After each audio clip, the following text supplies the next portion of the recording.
recording. But yeah, we're continuing the captive turnabout. So last time we left off, we had just met this like notorious serial killer that I have forgotten the name of, that like, you know, Edgeworth knows of and like kind of was acquainted with, but Gumshoe and Kay had no idea who the fuck he was. And yeah, we're basically investigating who killed Bronco Knight, who was the culprit in the last case. So yeah. And also, my theories of who will be the actual killer. My theory is that it will actually be Lagarde, because it makes so much sense if we just think about it. Like, I think it was that he was like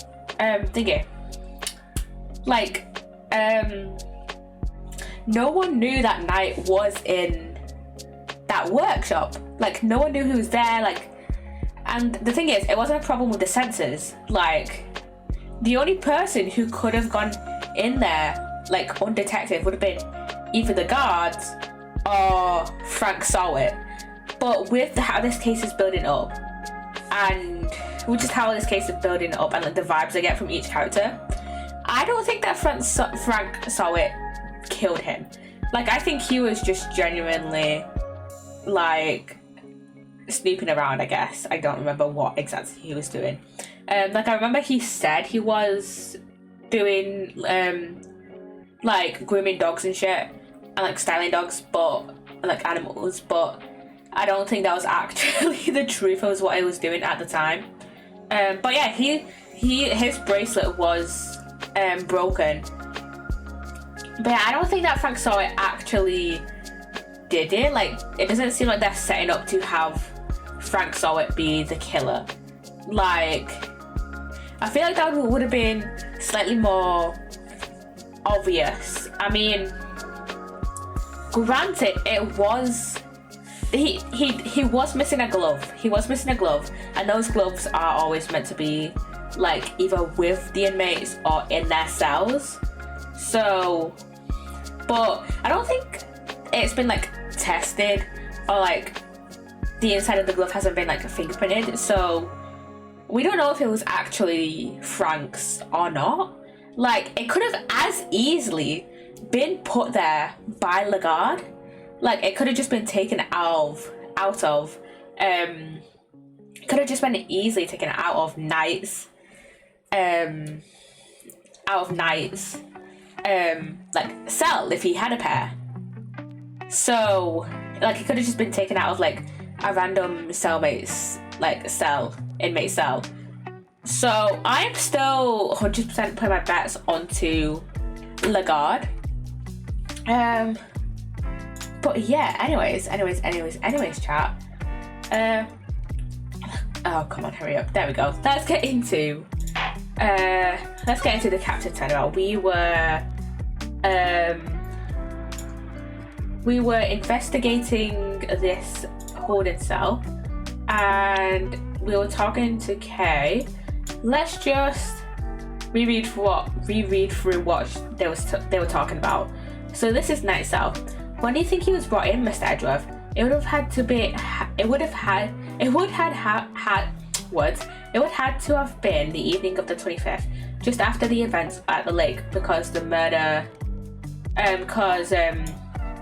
Knight killed Rook at Gord Lake not on the presidential plane. Was it on the presidential plane? No, it wasn't, because the president tried to. I think was it on the plane? It might have been on the plane, but I don't know. No, it wasn't, because I don't know. Because I remember the president trying to bring up the concept of extraterritoriality, because the plane was a Zheng Fa plane. But I don't remember if that was to do with the fake assassination or Rook's murder. I don't remember at all. and we literally only did it last week. I don't know.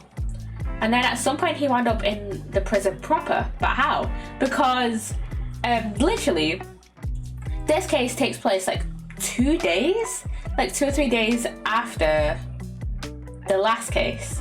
So and I remember them saying that like he would have had his like trial like tomorrow, like the next day, pretty much. So he was supposed to be in one of the normal holding cells and not the actual prison.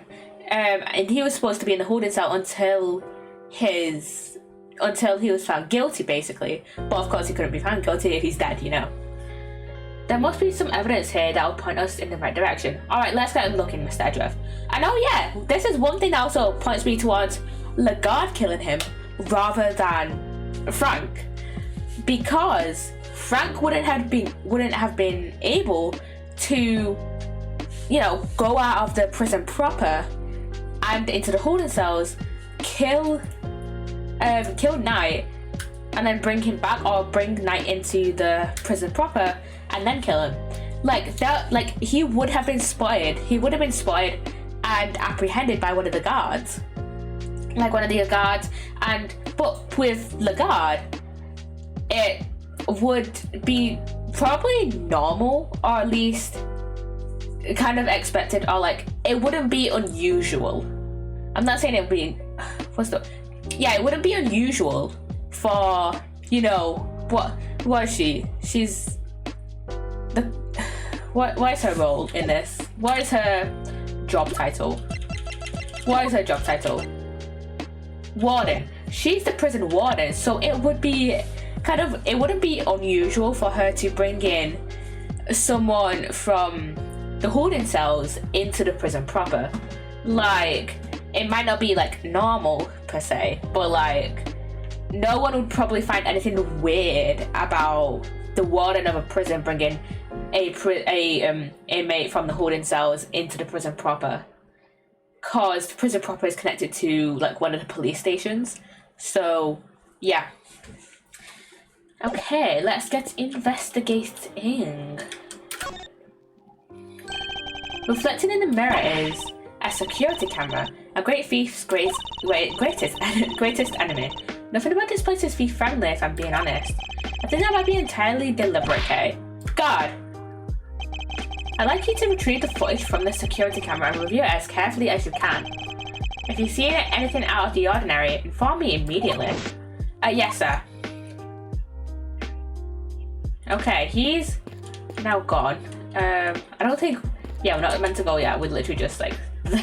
It looks like Edgeworth is now behind bars, but you know, we can just go through. Okay, we've investigated that. Let's have a look on this desk here. I must scour the scene and inspect anything that catches my attention. Oh, what's the menu doing here, Mr. Edgeworth? It seems that those held in the detention centre are able to choose what they'd like to eat each day. If they can afford it, that is. Money makes the world go round, I guess. But doesn't that make life super easy for rich detainees? Okay, bear in mind that the people held in these cells haven't been found guilty yet. Some of them don't deserve to be punished. Quite a few of them, in fact. So you're saying it's fine that people with money don't have as hard of a time of it as everybody else? How did I end up defending the practices of the detention system? Literally, what the fuck, Edgeworth? Wow, that's a lot of books. Let's take a look. Your Life Tomorrow, an anthology. Understanding Animal Emotions, Life as a Pet Stylist. Maybe there was more to Mr. Knight than met the eye.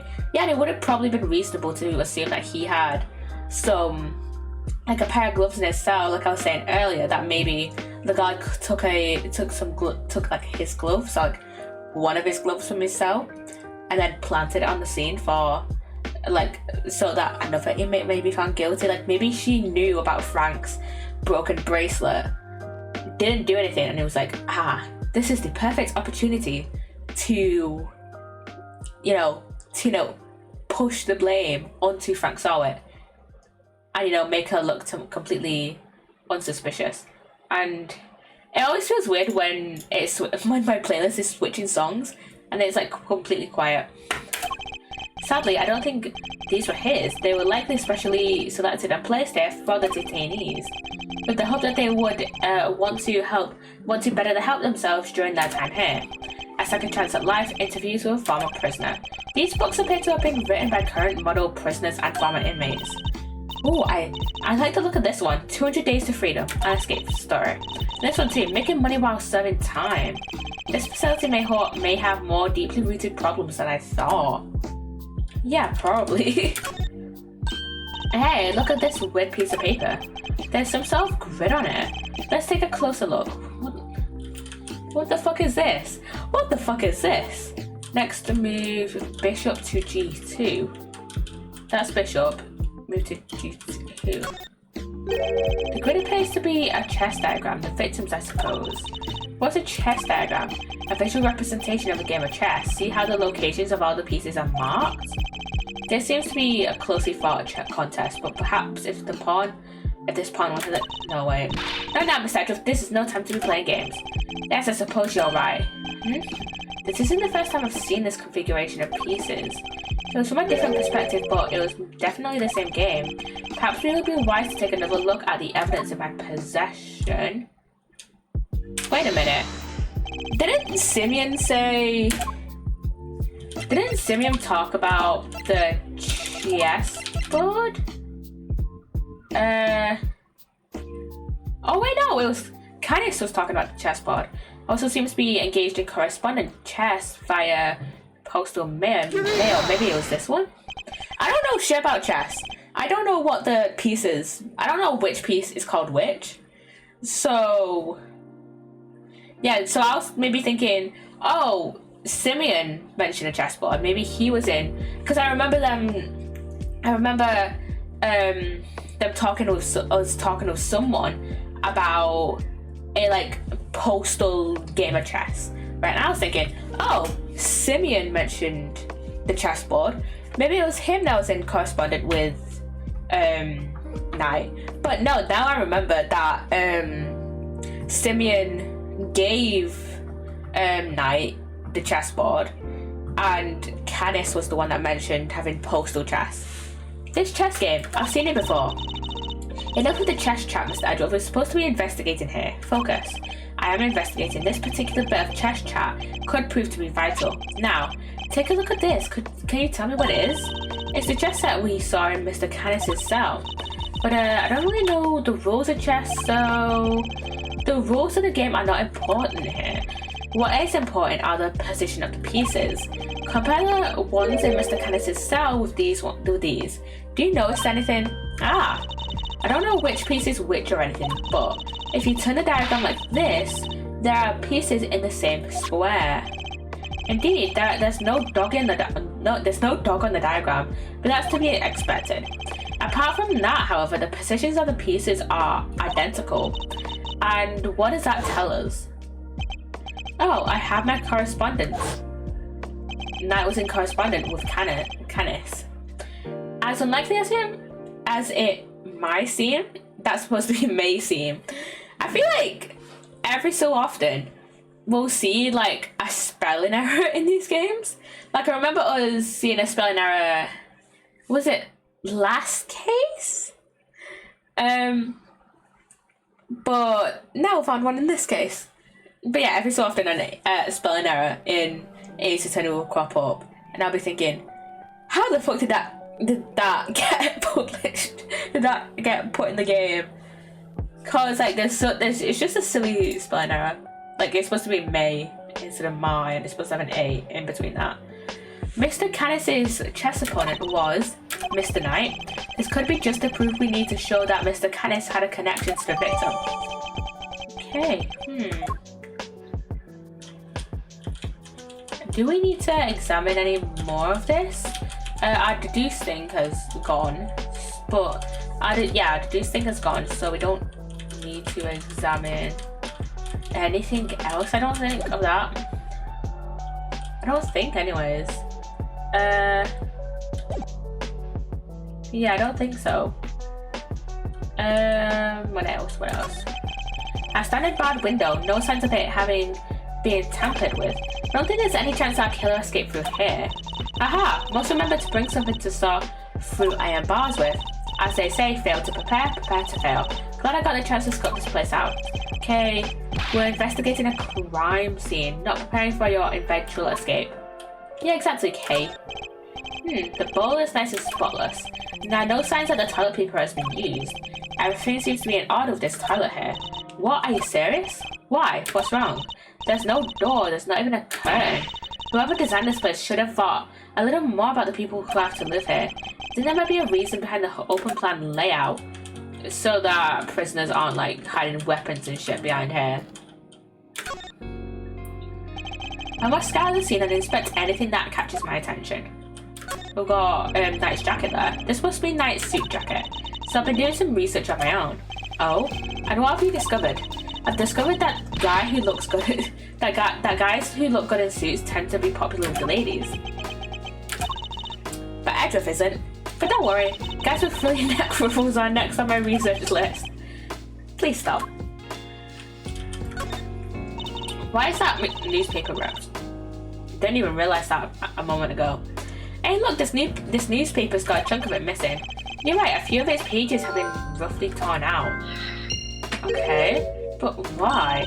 Maybe Mr. Knight wanted to clean his cell but didn't have a cleaning cloth? It's not a totally implausible theory, I suppose, but who would try to clean their cell? Yeah, I don't know. This bed doesn't look very comfortable, but that pillow cover is very clean. Spotless, in fact. I bet this is the kind of bed Gummy sleeps in. I can just picture it, can't you? No, I sense he's more of a mattress on the floor type. I don't think that's I mean, that's probably not totally inaccurate. But then again, Gumshoe probably can't even afford a mattress, knowing him. There's something different about this spot here. This part of the floor is weirdly clean. Did somebody wipe it or something? Well, why would somebody only do the part right next to the bed, though? I don't know.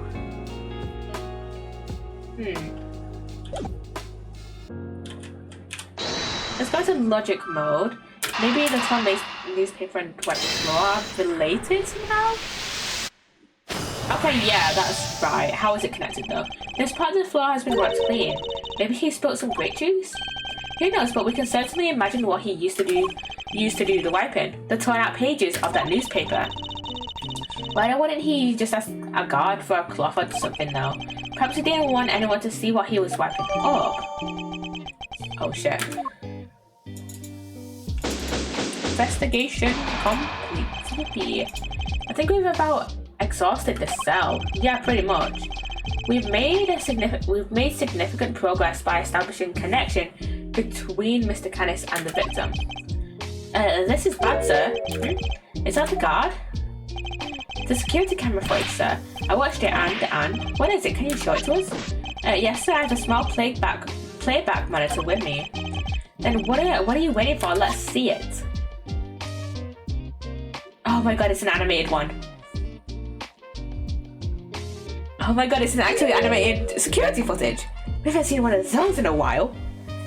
Oh, what's that? That black thing, it's that dog, right? Until now, our assumption was that the crime had taken place inside the prison proper, but it seems that assumption may have been wrong. Knight had actually been attacked in this location, in the detention center in the holding cells. Take that! Right here in the detention center, and the perpetrator was indeed Mr. Canis's dog. This is just the evidence we need. Yeah, because that damn doesn't look like any human. And if this is when Knight was actually murdered, then one of the pieces of evidence we found here in his cell takes on a whole new meaning. If Knight's cell was the crime scene, which piece of evidence takes on a new significance? The wiped floor? Take that! The floor of Knight's cell was wiped clean, presumably to remove something. Could that something have been his blood? Yeah, probably. Maybe he sustained his neck. I've been under the assumption this entire time that his neck injury, that not his initial neck injury, but the injury where he was bleeding from. I was always assuming that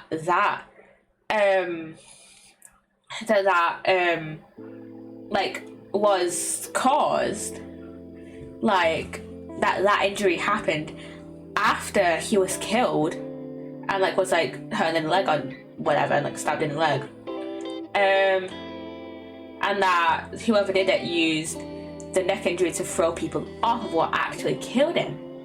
But maybe that neck injury was what actually killed him. I don't know. Probably is. Thank you, officer. Would you mind doing me one more favor? Name it, sir. There's a detective by the name of Gumshoe somewhere in this facility. I need you to give him a message. Tell him to have this cell tested for traces of blood and to report the results to Edward. You got it, sir. Okay. Now we can really go after that Canis guy, right, Mr. Edgeworth? No, not yet. We still don't know how Knight and the dog moved between his cell and the prison proper.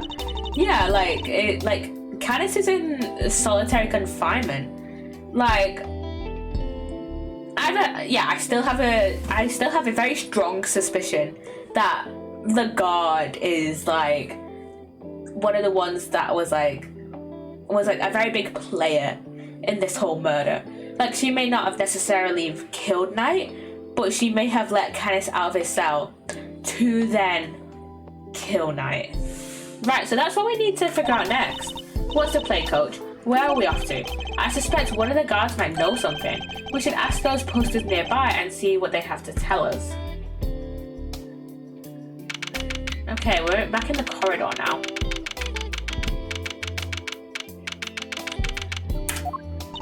Okay, time to get asking. Huh? Oh, it's Lang. Thanks for the tour. Later.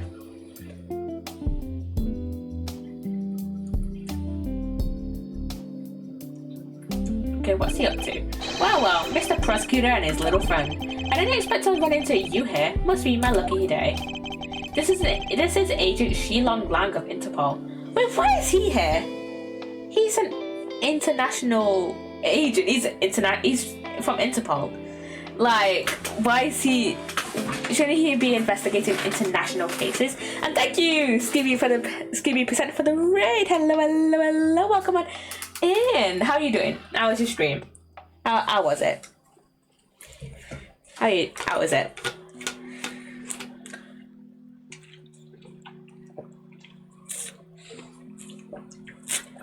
Thank you, Cami7 for the follow. It was nice and chill, thank you. I'm glad. Welcome on in, Raiders. Welcome on in. If you guys don't know me, I'm Poppy. I stream like a variety of games. I'm a variety streamer. At the moment, I mostly stream Ace Attorney games. I've been doing that for the past just over a year, I think. Like 3 months. Since August of 2023, I've been streaming Ace Attorney. I also stream a few other games as well, like Minecraft. We just actually ended an SMP called Ozbook Season 2, and we have another SMP that is up called, what have we called it again? Chaoscraft. I haven't streamed on it yet, but some of my friends Sage and Ramble have gone and streamed it. I think I have Sage's, aka Tristful Bliss. I think I have their Twitch linked on my profile if you wanna go watch that VOD. We just had our first stream on the SMP literally yesterday. And yeah. And I also stream a few other games. It's not just Minecraft and Ace Attorney. I also play The Sims 4, Sticky Business, and every so often now, I'll play a bit of Phasmophobia and Dark Deception Monsters and Mortals. And yeah, I will dabble in a few other games as well. Thank you again, Skibby, for the raid, and hello, Cami. Welcome on in. Thanks for the follow again. Let's get back into investigations. We are currently on the captive turnabout. Basically, we are investigating this guy called Bronco Knight, and we are investigating his murder, basically. And I am basic words. I have this very strong suspicion that the warden of the prison committed the murder, because for a little bit of context, the police station and the actual prison are connected, and the holding cells are in the prison. Not in the prison. The holding cells are in the police station, and that's basically. And Knight was in the holding cells because he was awaiting for his trial to occur, because he murdered a guy and also aided in a fake assassination attempt of a president. Granted, the actual president was involved in was very much involved in the fake assassination as well, but nevertheless. But yeah, my suspicion is that Lagarde was somehow involved. We do have some evidence to suspect when a high profile killer who's in solitary confinement. We do have some evidence to kind of suggest that he directly killed his dog, because he's blind and has a service dog. We do have some evidence to prove that he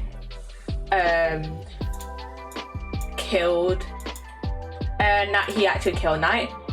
But since Canis was in solitary, you would think, oh, that gives him an alibi.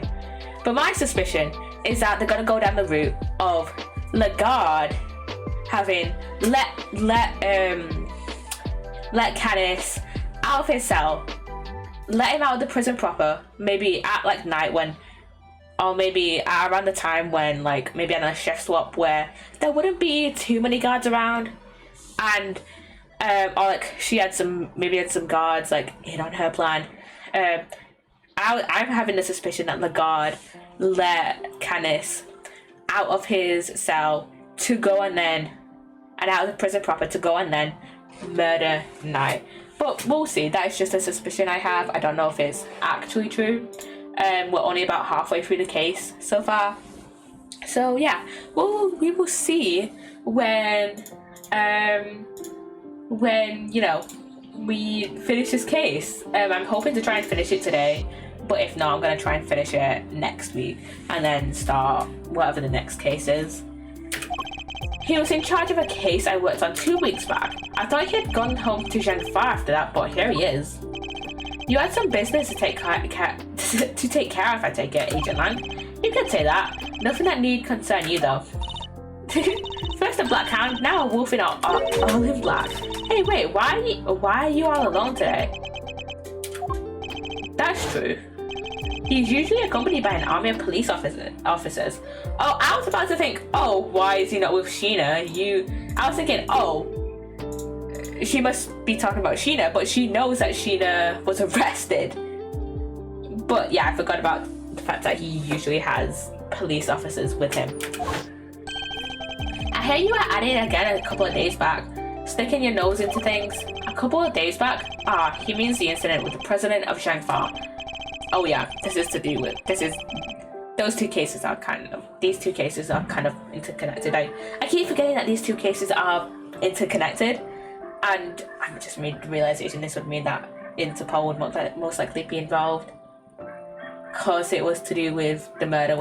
This current murder is to do with because basically Knight was the president of Zhengfa's bodyguard. So it would make sense that this would become a slight international incident, and that an international police officer would get involved. Actually, I thought you might be there as well, heading up the security detail. Our president doesn't have much faith in the efficacy of his own country's police force. Maybe now he'll think twice before using contractors again. Amateurs. Agent Lang doesn't have much faith in prosecutors or the courts to do their jobs right, which is why he's so meticulous about investigating with his hand-picked, cream-of-the-crop officers. Indeed, no doubt things would have turned out differently had you and your men been in charge. My men? Huh. Yeah, those guys aren't around anymore. What? They're not? It's funny, isn't it? I'm a real lone wolf now. What are you saying, Agent Lang? What on earth happened? I told you, it doesn't concern you. See you around, Mr. Prosecutor. Wow, he seemed not okay. Yeah, and I would very much like to know why, but there's nothing we can do about it now. Join your Discord? I thank you very much. We'll worry about Agent Lang later. We have an investigation to conduct. Alright, let's start by talking to these guards. Okay, let's talk to this guy first. Oh man, I am in so much trouble. What's the matter? You seem perturbed. Well, you see, one of my uniforms is missing. I could have sworn it was right here in my locker. Did it grow up hair out of legs and run off somewhere? I mean, it's a bit weird that you just have a random uniform missing. Okay. Where in the world did that idea spread from? Anyway, I hope you track it down soon. I'll be rooting for you. Thanks. I appreciate it. Maybe it wasn't the guard then, but I don't know. I was wondering, have you seen an enormous black dog wandering around here lately? No way. If I had, I'd well, let's just say I'd be a lot more nervous about standing guard here. So, do you and this dog have some kind of history together? No, okay, you should know when to let sleeping dogs lie. By the sound of it, Candace's dog hasn't been spotted on this side of those heavy security doors. Yeah, those my faithful assistants I see before me. It's Eddie. There he is. Thunder, and where exactly have you been? Where have I been? I've been looking for you two, been searching high and low, wandering lonely through the prison halls. It was terrible, I tell ya. But the prison's over down the other side of the facility, boss. Yeah, exactly. He came from the wrong side. Was he talking with Gumshoe or some shit? So listen, I just got the lowdown on some seriously dynamite material. You wanna hear it? Right? Seamless. I was chatting with a few of the guards and they told me something pretty interesting. What the fuck did it say? Trey Interessant. Turns out the Bronxter had himself a little incident 2 days ago. Pre-mortem if my catch my drift. An incident? Simeon told me he came to visit his pal, right? Well, it happened right after they'd wrapped up, when Bronco was being escorted back to his cell. It was just one guard and he was being handcuffed off. They'd made it back and the guard was taking off his cuffs when the Bronxter clobbered him. Knocks the poor guy out cold. Sounds like it might have been the prelude to a jailbreak, because when the other guards showed up, they couldn't find their comrade's keys. Were there any rumblings about Knight attempting an escape? That was the bit that frightens the old Knockin'. There were none. He just sat in his cell, then turned up dead. And what's more, he swore right to the end that he never stole the keys. They turned his cell inside out too, but no dice. The guard who was struck, what did he have to say? Nothing. Poor guy was still out when they took him to the hospital. Word is, he's still there. So there's nobody around to tell us what really happened. That's weird. That's fucking weird, man. What the? It's you losers. That's all we need. Fucking Eustace. Why are you still hanging around here like a bad smell? Hey there, little buddy. Listen, Miles here is working with me now as an associate. Nonsense. You aren't just here to cause trouble and turn my investigation into a affair. How old is this guy again? How old is Eustace? Okay, that makes a little bit more sense. He's 17. Eustace means farce, of course. A simple slip of the tongue. It seemed like a reasonable apt choice of words to me. This guy, man. I am beefing with a 17-year-old. Jesus Christ. Judge Gaval, great to see you again, and I know who you are. You are Simeon Saint's attorney. Guilty as charged. Now that we've broken the ice, how about a friendly... Oh no, I'm totally cool either way. She's just like Francisca with her whip.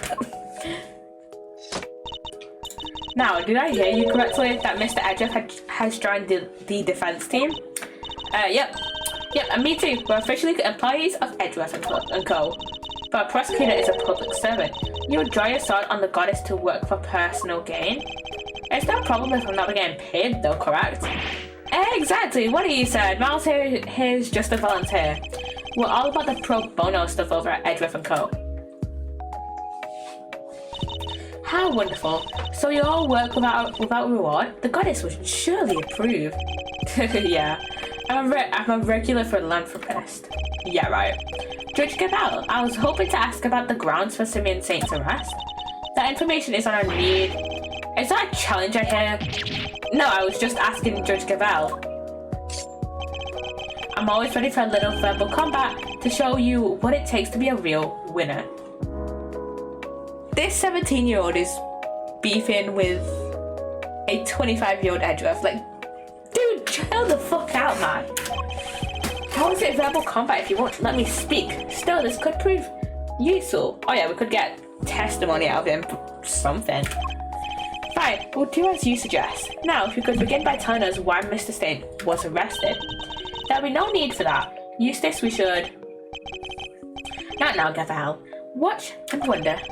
As I put this pathetic prosecutor in his place, he's going to run rings around me. Okay, little fun fact here, little fun fact. Eustace is the only prosecutor to actually wear his prosecutor's badge. Like, no other prosecutor in the series wears their badge except for Eustace. And I was going to talk about which... I think that also I think there's like one defense attorney who doesn't wear their badge. And I think it's either Callisto Yu or Ben Faraday. But I don't remember. I'm going to look it up.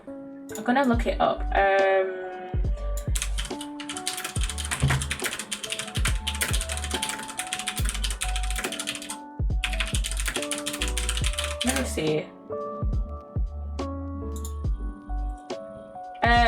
Oh no, it's Eddie Fender, Eddie, and Diego Armando.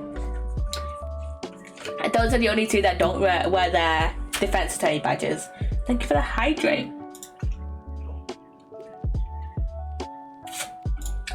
Yeah, those are the only two that don't wear their attorney badges. And Eustace is the only one that wears his prosecutor's badge. And I will, so badly that your ears will be ringing. Prepare to be humbled, Edgeworth. Testimony time. You want to know why I arrested that man? It's simple. I found evidence of him all over that thing. How is that for some winningly incontrovertible, conclusive proof? And you saw the truth first. Well, me, of course. Winner by name, winner by nature. Wait a minute. There's a Steam achievement revolving around Eustace. For pressing every single one of Eustace's statements and forcing him to correct them all in this episode. Where do I even begin? Okay, we're gonna press all of his statements here.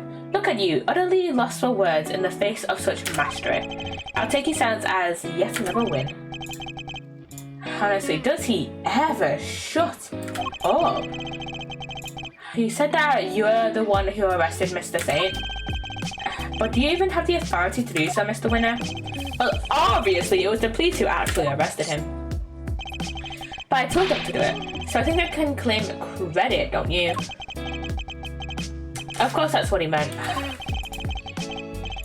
This is clearly going to take a while. A shame, really.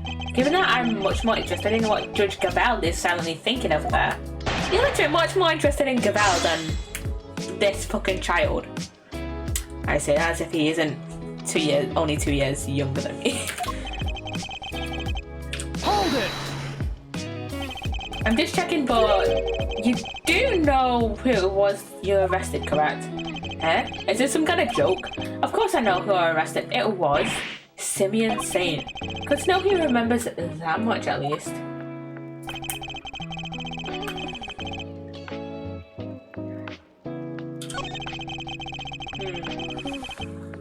Wait a second. Okay, I'm looking at this walkthrough and apparently there's a second statement that we need to press. So we're gonna have a look at the other statements first. Just to make sure we try and get the achievement, you know. The only incontrovertible fact here is that you don't know how to give a proper testimony. What are you talking about? It's not my fault if you can't keep up. Perhaps I could be so bold as to offer some additional details. The only fingerprints found at the scene belong to the guards, the prisoners, the victim, and Mr. Saint. I think you'll agree that Mr. Saints were the only prints that had no business being there. Yeah, exactly. Now, do you get it, Edgeworth? I do, but I'm not so sure about you. Okay. Hold it! But what if it was a guard that, you know, killed him? That, like, you know, finished him off. You know, the dog could have just severely injured his neck, but a guard could have actually properly, you know, properly killed him off. You saw it first, and I suppose you can prove that? I made the connection the moment I saw the crime scene. It was a lightning fast deductive leap. What more evidence do you need? Well, you haven't given me any evidence at all so far, so... You still don't get it, do you? Well, don't you worry, we can't all be born winners. I'm not sure I even want to get whatever it is he's talking about. Yeah, give us some evidence first, Eustace. Okay, let's go back to that second statement.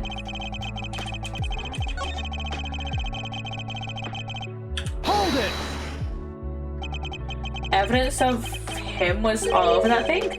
Could you be a little more specific, Mr. Winner? Don't I really have to spell it out for you, Edgeworth?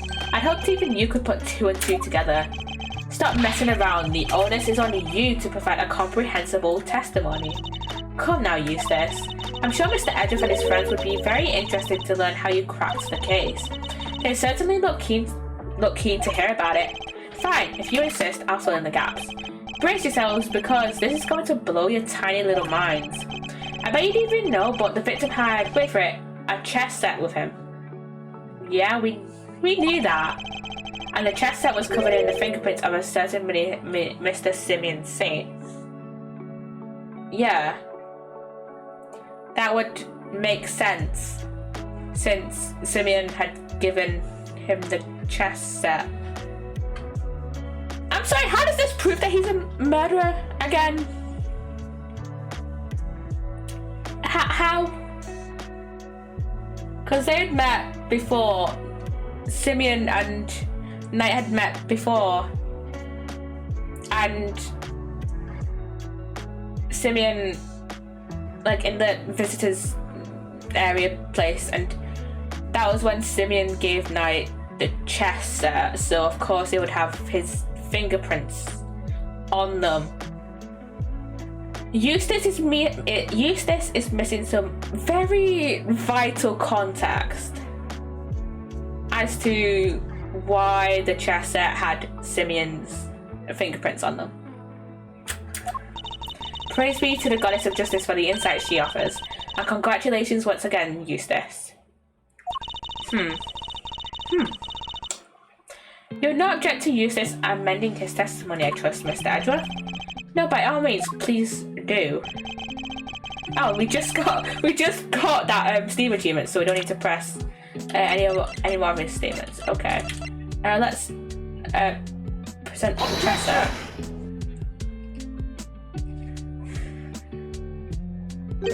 So the fingerprints on the chess set are the ace up your sleeve, the what am I what? Oh yeah, the chess set up the ace's sleeve. That's right, Edgeworth, I've got a winning hand as usual. No, you don't. You really don't. Only your winning hand is a busted flush. For you see, it was Simeon Saint who brought that chess set up to the victim in the first place. Literally. Therefore, it's only natural that his fingerprints are all over it. So therefore, you have no evidence to arrest him, to convict him. That took a while to sink in. In conclusion, those fingerprints aren't proof of anything, and Mr. Saint's arrest was premature. Yeah, I mean, maybe get a little bit more evidence first. Like, maybe try to investigate why the fingerprints were on the chess set first before arresting Simeon. What? Premature, yeah. The incident took place here within the walls of the facility. And being neither a guard nor a prisoner, it makes very little sense to suspect Mr. Saint. Oh. Now what? I think you might be the premature one here, Edgeworth. And to think you were the one accusing me of being hasty. Did he only just work out what the word means? This is one dumbass 17-year-old. And somehow, he passed the fucking bar to become a prosecutor. How?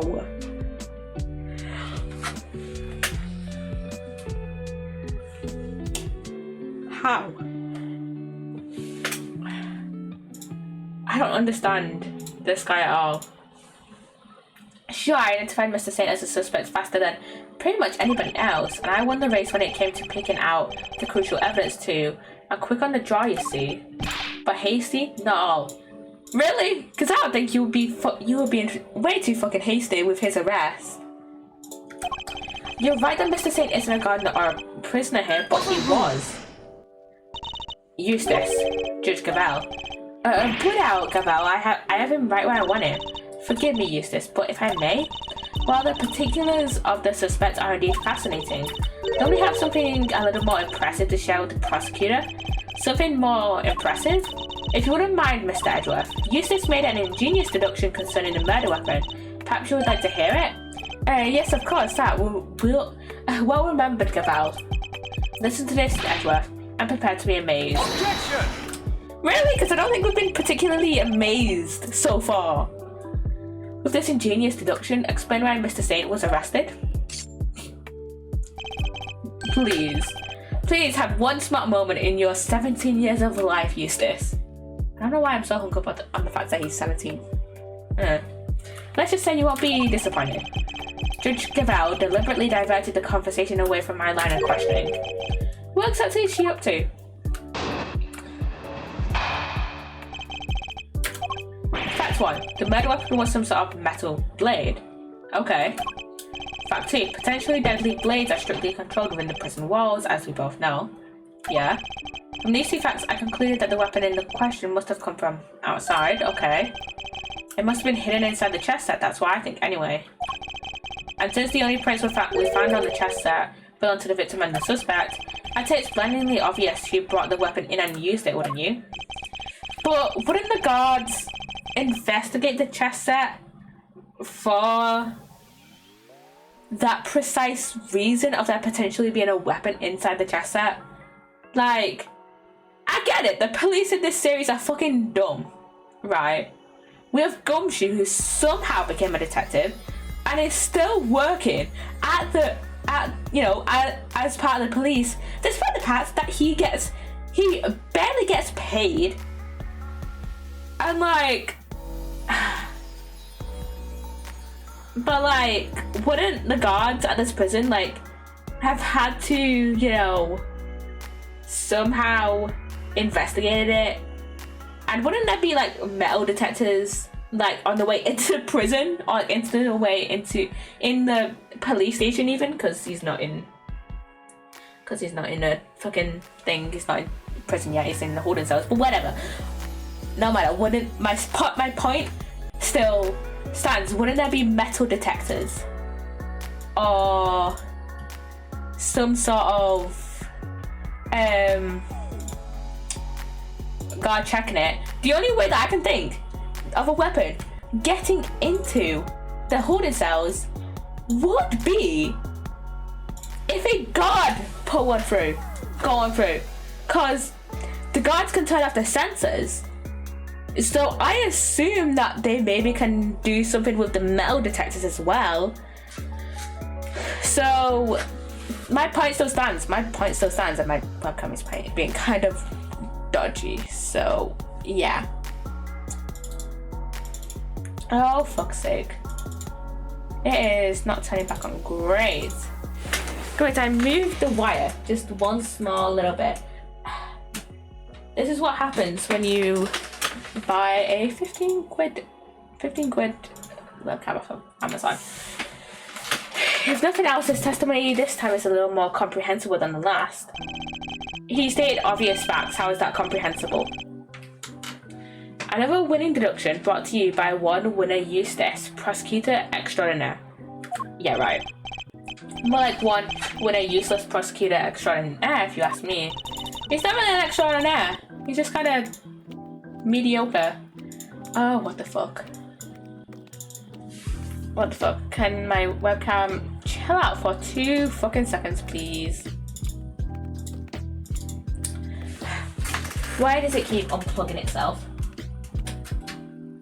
But not really. There we go. Chill out, please. There we go. Fuck's sake. Fuck's sake. Please stay on for like longer than 2 seconds, please. There we go. But how could anyone even hide a weapon inside that chest cell, fuck's sake? Hey, good question. Why don't you take a look for yourselves? Inside the chessboard? I suppose there's only one way to find out. Okay, let's open it up then. There's nothing in here but chess pieces. And there's no chessboard. That laugh is really something. Because the fucking box is the chessboard. He seems pretty convinced the weapon was hidden in here somewhere. Better take a closer look. It'll be hidden in there. What? The stiff lining at the top opens like a flat door. Yeah, that's what that kind of lining does. Wow, there's plenty of room in there. Indeed, more than enough to hide something like a small knife. Ingenious, no? The killer stowed the weapon in by... Huh? What do you mean, huh? Let me finish, will ya? I fear you've not been listening, Mr. Winner. Or perhaps you've simply forgotten. The detention center is outfitted with a security gate. Huh? I mean, yeah, and? The security gate also acts as a metal detector, Eustace. We must pass through another one on the way into the prison itself, remember? Yeah, that's right, of course I remember. He definitely didn't. It would have been impossible to smuggle a metal blade through such a gate and into the facility, which would seem to blow a rather large hole into your reasoning, Mr. Winner. That gate is only used to scan people. Any items they bring into the facility are only subjected to a cursory check. And in 5 minutes, by the way. Are you telling me that the chest set wasn't put through the metal detector? It should have been. Alas, it seems the guards have grown a little lax in that regard of late. Priority. Is that the only logic you're gonna give? In terms of, you know, you prosecuting Simeon? Fuck's sake. Very good. Thank you, Gavel. It was my pleasure. Fuck off, Gavel. Now, Mr. Edgeworth, if you'll be so kind as to begin your cross-examination. Cross-examination? It's like she's holding a trial. Well, no matter. Let's see how well this ingenious deduction of Mr. Winner's holds up, shall we? Fuck's sake. What the fuck is she up to? What the fuck are these two up to? Because this kid is clearly a dumbass.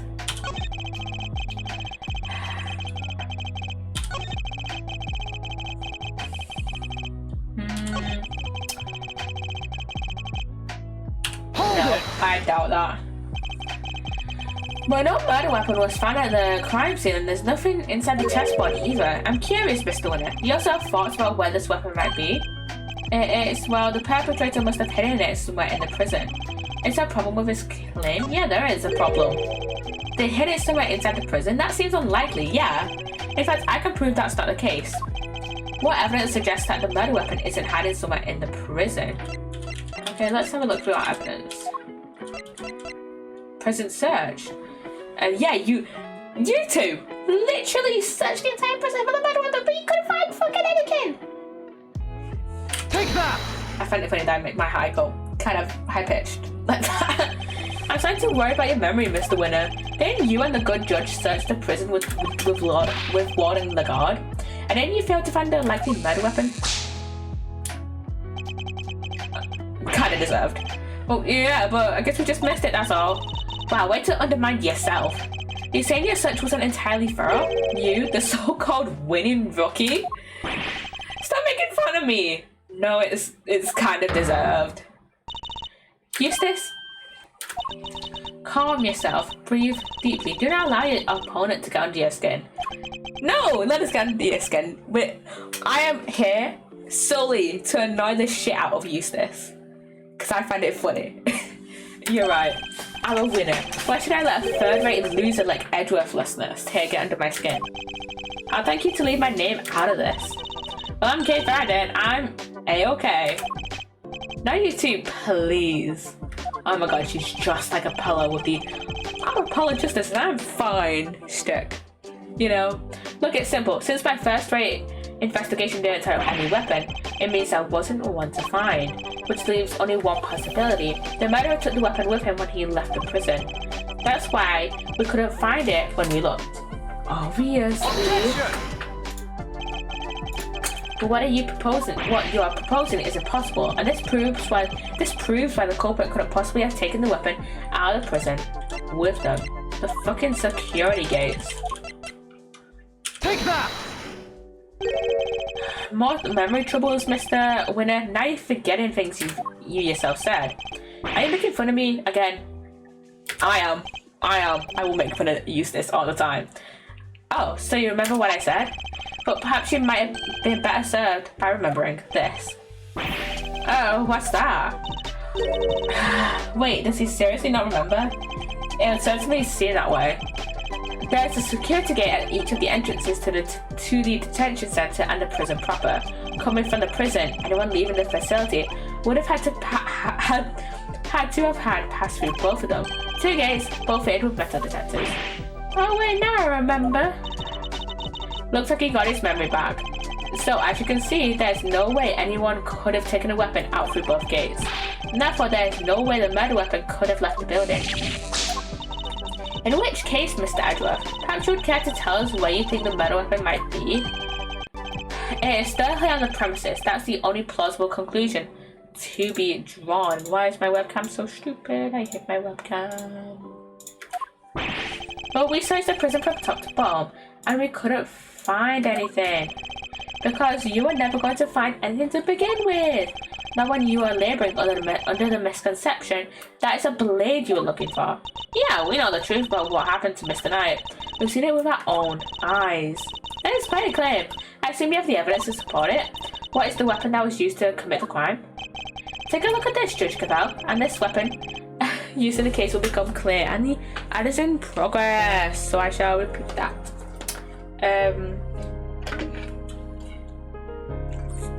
I shall repeat that when the ad is over.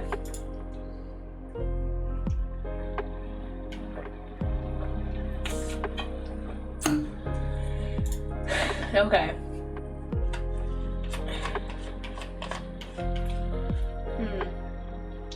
Gonna wait till left is finished. Now I just got a DM on Instagram that I shall quickly check.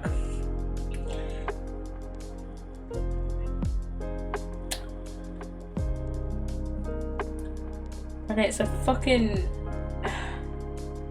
graphic designer.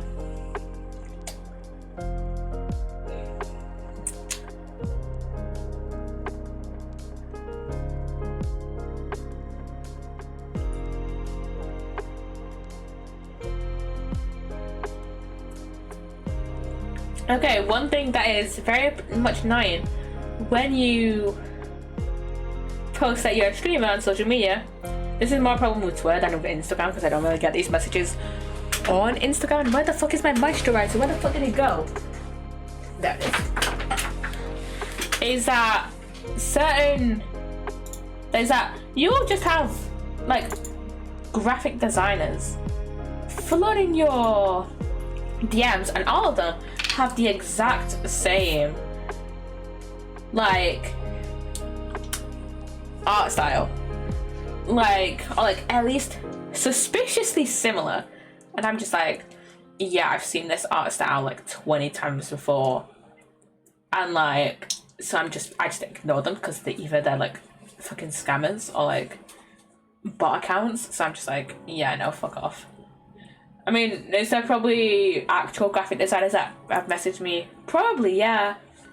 But I just make it a rule to like not message, to not answer Twitter DMs, or like not answer DMs from graphic designers, because 9 times out of 10 they have like the same art style as like all of the other graphic designers that have messaged me, and also they're probably a bot or like scam account. So yeah, like if I wanted someone to design something for me, I would go to like one of my friends who have studied like art or graphic design or some shit that I know aren't actually bots, you know. And yeah. Welcome back from the ad, everyone. So we're just about to present some evidence about what the weapon was in Knight's murder. Take a look at this, Judge Cabell. And the weapon used in this case will become clear. I'm going to present the security camera footage. Take that! This is footage taken from a security camera trained on Knight's holding cell. Now watch it for yourselves and see. I love that this is actually animated. I just love that. What? But how? This footage captures the moment the victim was attacked by a black dog. More than sufficient proof of how he really died, wouldn't you say? Yeah, it is certainly significant. Yeah. So we now know that Knight was in fact killed in his cell by a vicious dog. Yeah. A dog that moved the victim's body to the prison workshop post-mortem. We know this thanks to an eyewitness who saw the dog in the workshop when the body was discovered. Frank saw it. Of course, I think we can all agree that there is no way the dog could have planned such a crime himself. Indeed, I fear it may be his handiwork after all. That's quite enough of that, Mr. Edgeworth. Judge Gabel, you're correct that this footage is an important piece of evidence, but it all raises an important new question. A question that I suspect you have also been asking yourself. She's right, there is one major problem with my version of the events. The black dog, the one that belongs to one of the inmates, how did it move between the holding cells and the prison proper at will? As I said, the guard. The guard has something to do with this. How do we answer that one, Mr. Edgeworth? The truth is, I don't know yet. We need to keep investigating. Heh, of course not. Can it, Wonderboy? You didn't even notice there was a problem. Until the defense provides an adequate explanation, the court cannot accept your line of logic. That is all. This court is adjourned. Okay. But wait, there's still so much to explore. Court is no longer in session, Mr. Edgeworth. If you would be so kind as to leave the courtroom. We're not in the courtroom, so fuck off. Court was never in session in the first place. Yeah, exactly. We're not in the courtroom. Fuck off. Once again, this court is... Objection! Fuck off, please, Verity. We may not have all the answers yet, but you haven't explained anything even regarding Mr. Saint. Yeah, this would get fucking thrown out. If, we were under, our regular judges, jurisdiction. What do you mean? Just as we don't know how the dog made it into one of the detention center's holding cells, you can't know how Mr. Saint could have made it inside the detention center, let alone the prison either. He would have been allowed as far as the visitors' room to see his friend, but no further. So it's hard for me to conceive how he could have committed a crime in a place he had no access to. Judge Cabell, I believe it's your turn to provide some proof. Proof that Simeon Saint was able to enter the prison. You wish for the court to provide you with proof? Highly irregular, but very well. We're just asking that the prosecution provide proof. Which is, very normal. What, they actually have something? That seems like as good a time as any. And I suppose you have been kind enough to share your own theories on the case. What's she building up to here? Mr. Edgeworth, I suspect you don't know what Mr. Saint does for a living, so allow me to fill you in. He is a circus performer. A what? Yeah, perhaps you've heard of the Very Big Circus. I have. Oh, don't be silly, darling. Of course I was. Yesterday was a very important day after all. Important in what way exactly? A big meeting of some kind, perhaps? A meeting? Oh, heavens no. I couldn't think of anything worse. No, yesterday the circus came to visit. You see it now, I assume. As I am sure you are aware, a show was held yesterday for the prisoners' entertainment. A show featuring animals and performers performed by members of the Very Big Circus. So, does that mean Mr. Saint? Yes, Mr. Saint was allowed inside the prison as part of that show. A fact that has been confirmed beyond reasonable doubt. I'm gonna say fucking Mo, because I fucking hate Mo. I hate that guy so much. And I'm not saying anything more about Mo because I fucking hate that guy. She held on to that fact until the last possible moment. What a dickhead. She let me run my own theory, and only afterwards did she use it to reveal the truth. Wait. But I haven't right where I wanted. Forgive me, Eustace, but if I may, while the particulars of the suspect are indeed fascinating, don't we have something a little more impressive to share with the prosecutor? That must be why she steered him onto a different topic back then too. I got you good, didn't I, you third-rate prosecutor? Fuck off, man. This is your future chief prosecutor. This has nothing to do with you. Gentlemen, this court is well and truly adjourned. If I may offer a word of advice, Mr. Edgeworth, your conduct as a prosecutor is already in question. You'll do well to remember that you were removed from this case for that precise reason. Oh, really? Oh, really? What are you trying to say? That the committee reserves the right to confiscate your badge at any time. Should you wish to retain it, you would do well to avoid crossing paths with us again. Fuck off, Gavel, oh my god. Is that a threat? The goddess of justice is compassionate, Mr. Edgeworth, but she is not endlessly forgiving. Oh, and one last thing. You are no defense attorney. Abandon this foolish pretense. Oh, please. He has acted as defense before. He can do it again. Thank you for your concern. But I do not abandon anything. When I start, I finish. Well, do try to remember that the two jobs are not one and the same. And that a defense attorney is expected to develop something of a bond with their client. Next time, finding out your client's real occupation might be a good place to start. Now I really must be going. May the goddess of justice watch over you all. I really like her design, but she is such a twat. Oh my god. So Simeon lied to us. Not just you two. Guy took me for a ride too. What's his deal? Whoa. You're now having second thoughts about this, about all this, are you, Mousy boy? Sure, Judge Gavel is a tough cookie, but that doesn't mean you can just give up the ghost. The defense never rests, as a wise man once said, and that goes for associates too. Don't worry, Fender, I have no intention of resting. Nevertheless, our assumption that Mr. Saint couldn't have entered the prison has been proven false, which means we'll need to restart our investigation from square one, I'm afraid. To be continued, and we're gonna continue on with this case.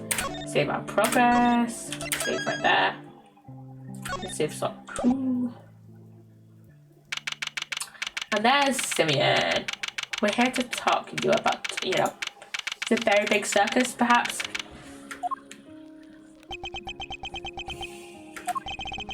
You withheld information from me. Why?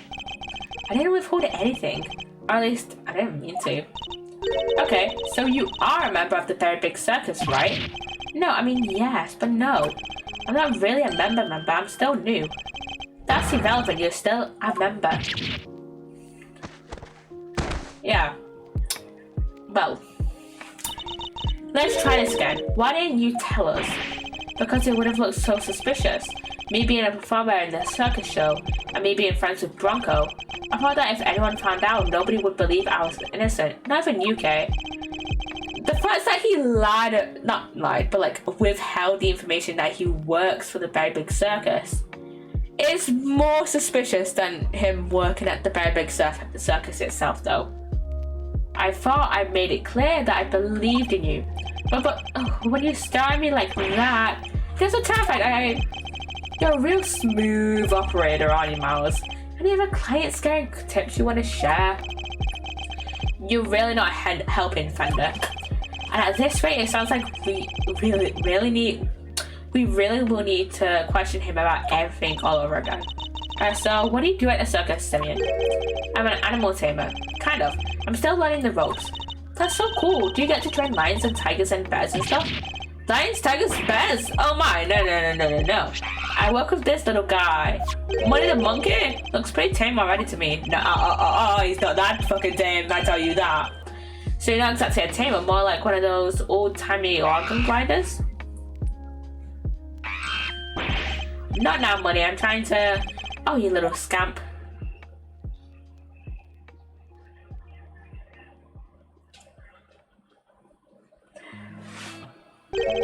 Somebody tells me it's the organ grinder who's being monkeyed around. Yeah, exactly. Very Big Circus. When we spoke to you before, you said you worked at a company. I was telling the truth, the circus really is a company. We all have titles and everything. The ringmaster's a CEO, and I guess you can call me a gopher. I even have a line manager. She's head of the animal taming department. It's part of the showbiz division. She's such an inspiration. There isn't a creature in this world she couldn't convince to do her bidding.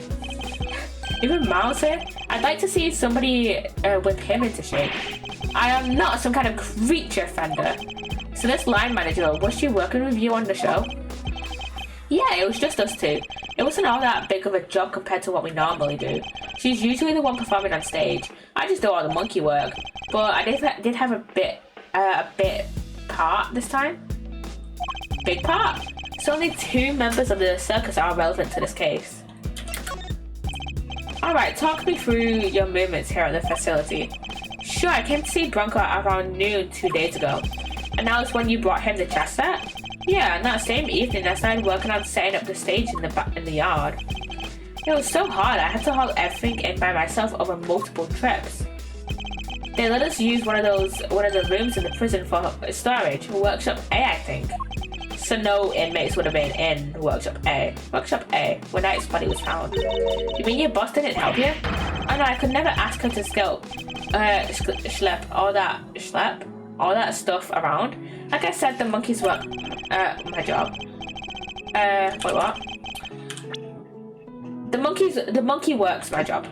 Once it was all set up, we did a run through, and it must have been midnight by the time I left. Next morning, I was back and ready for the show, which started at 8 a.m. Then we performed till 10. So Mr. Saint was the only one of the pair to have entered the room where the body was found. Okay. A nice body was found immediately after the show had ended. Do you have any idea why you were arrested? And why so quickly? I've never seen a guy get booked so fast. Surely the little winner wouldn't just pull somebody in on a hunch. Never underestimate the power of an undeveloped intellect. I think I might know why. What else? Moving on to stuff, I went to go see how he was doing. Bronco, I mean. You went to the holding cells on your own? Tell me you had permission. No, it wasn't a formal visit or anything. So I just snuck over and hoped no one stopped me. But you just seen him earlier that same day. Why take the risk? Simeon, please. Simeon. I've known him since we were kids, when both of us were all alone. He doesn't have any family, you see, just like me. I knew he'd be feeling lonely, that he'd want somebody to talk, so I had to go see him. You don't have any family? For a while I had my dad, but he passed away when I was a little kid. Losing one's father as a child. I know that pain all too well. He's just like you and me, Mr. Edgeworth. There was nobody else nearby when you went to see him? No, the other holding cells were empty and I didn't see any guards. Well, somebody must have seen you or you wouldn't be in there.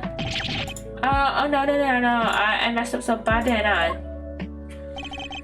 So the assumption is that something happened while the two were alone together. At least, I imagine that would be what Judge Gabels is thinking. In any case, I think we'll need to speak to your boss next. Last I heard, she's supposed to be around today too. Somewhere in the yard. Tell her I'm sorry, won't you? I'm so sorry, I can't believe I let this happen. Sure thing, Simeon. We're here for you. If there's anything else we can do, just say the word. But, I mean, there's nothing I can do for you in return. You don't have to worry about that. We're friends. We know what it's like to be in your shoes. We're all part of the same club after all, right, Mr. Edgeworth? Unfortunately so, I'm afraid. Thank you for sharing such personal details with us, but the sound of it, you had little reason to kill Knight. If anything, you're the one most affected by his passing. And what's more, I simply don't believe a person as gentle as you is capable of murder. Rest assured we believe you, and we will get you out of here. Oh. Well, what do we have here? A gosh darn defense attorney, that's what. Bravo, big guy. I can't believe I'm saying it, but you even reminded me of your old man for a moment there. I did? No. In the Book of Gregory, an attorney is a friend to the friendless. Simeon Mibuko, this guy will suffer any hardship for your friendship. Things are gonna be simply amazing. I didn't realize Talk Like a Pirate Day had come early this year, Fender. But that's just the thing, you never know when a pirate will strike next. Anyway, kid, want some candy? No thanks, I don't like sweet stuff. Oh, huh? Bummer. I wouldn't mind a nice ship myself. A great feast, a galleon for the dread pirate K. Yahar, me hearties. We'll sail the seven seas together and claim the greatest treasure of all, the truth. Shiver me timbers, you two will be the death of me. Come on, let's set sail for the prison yard. But no sea shanties on the way, please. They probably did sing sea shanties on the way there though. No one cared. Look, the shutter's open. That's the way out to the yard, I believe. Let's go take a look. Come on, what are you waiting for? Someone's excited. Come on, let's go. Let's go, go, go.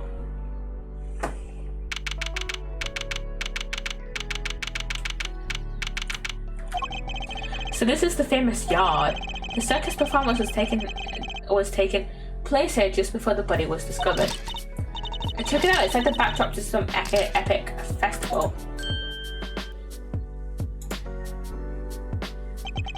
Most of the prisoners were assembled here when the body was discovered, which means that anyone who saw the show has an alibi. Okay. Alright, time to take a look around. Eek! Okay. Is she okay? Stop hitting me! Help, Mr. Edgeworth! Cease and desist, you beast. I don't think a elephant understands the words cease and desist. Stay, Azia, stay. Who's that? It's Regina! Woo! I found a new friend to play with. Good for you, girl.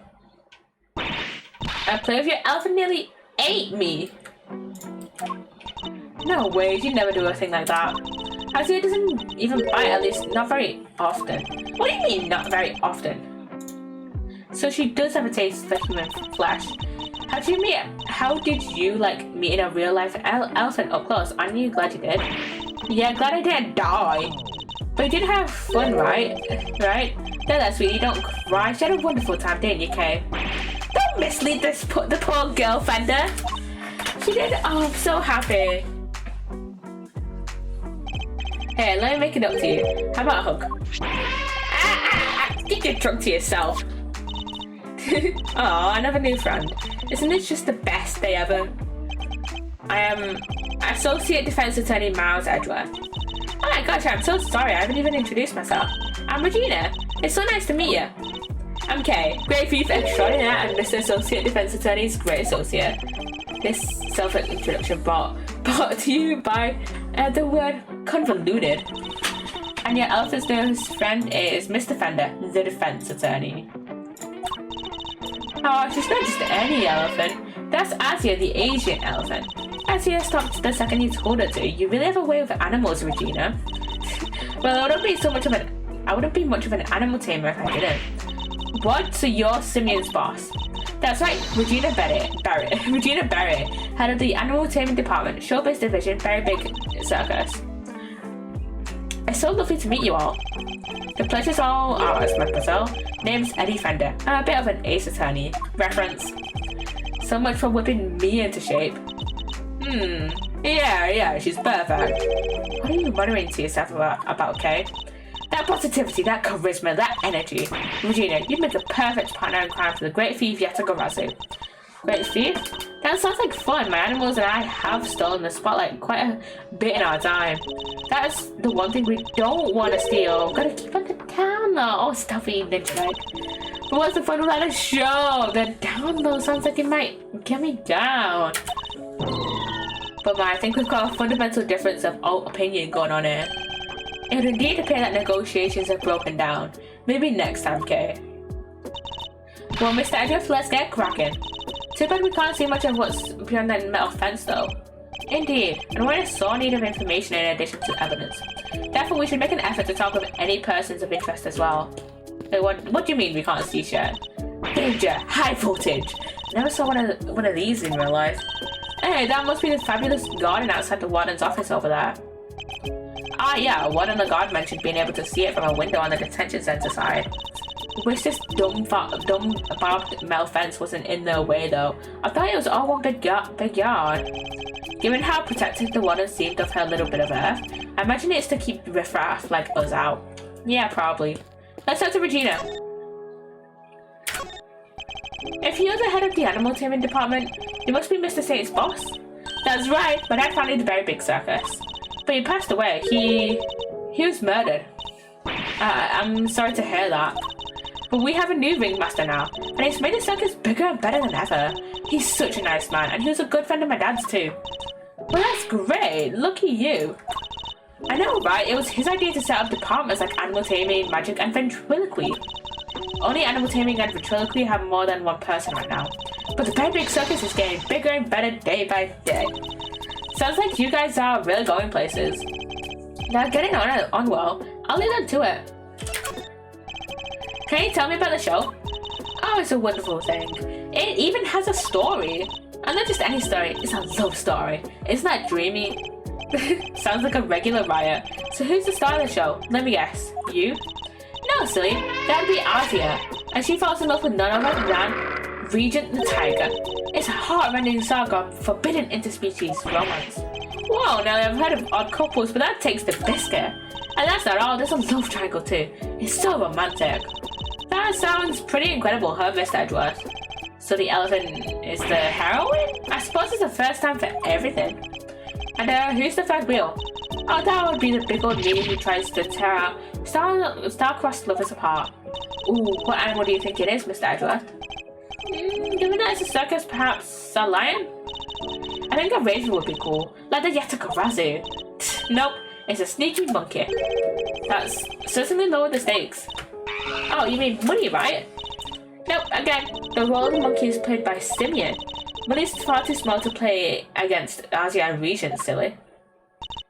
Anyway, the evil villain tries to tear Asia and Region apart, while becoming a fated twosome. It's so exciting, isn't it?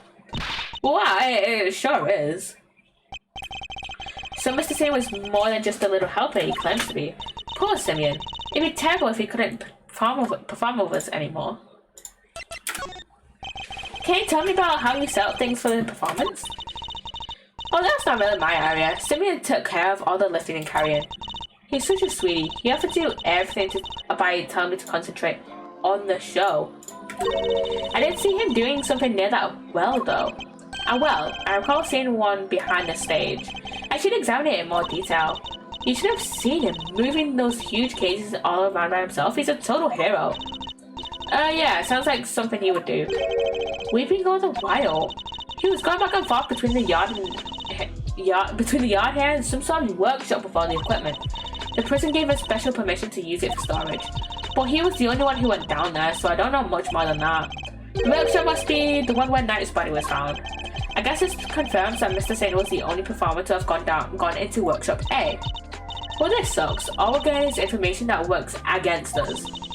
You have to help Simeon, Mr. Attorney. We're all counting on you. Just leave it to us. He may not look it, but Mr. Eckerford knows how to get things done. And what exactly is he may not look like it's supposed to mean? There you are, Lagarde.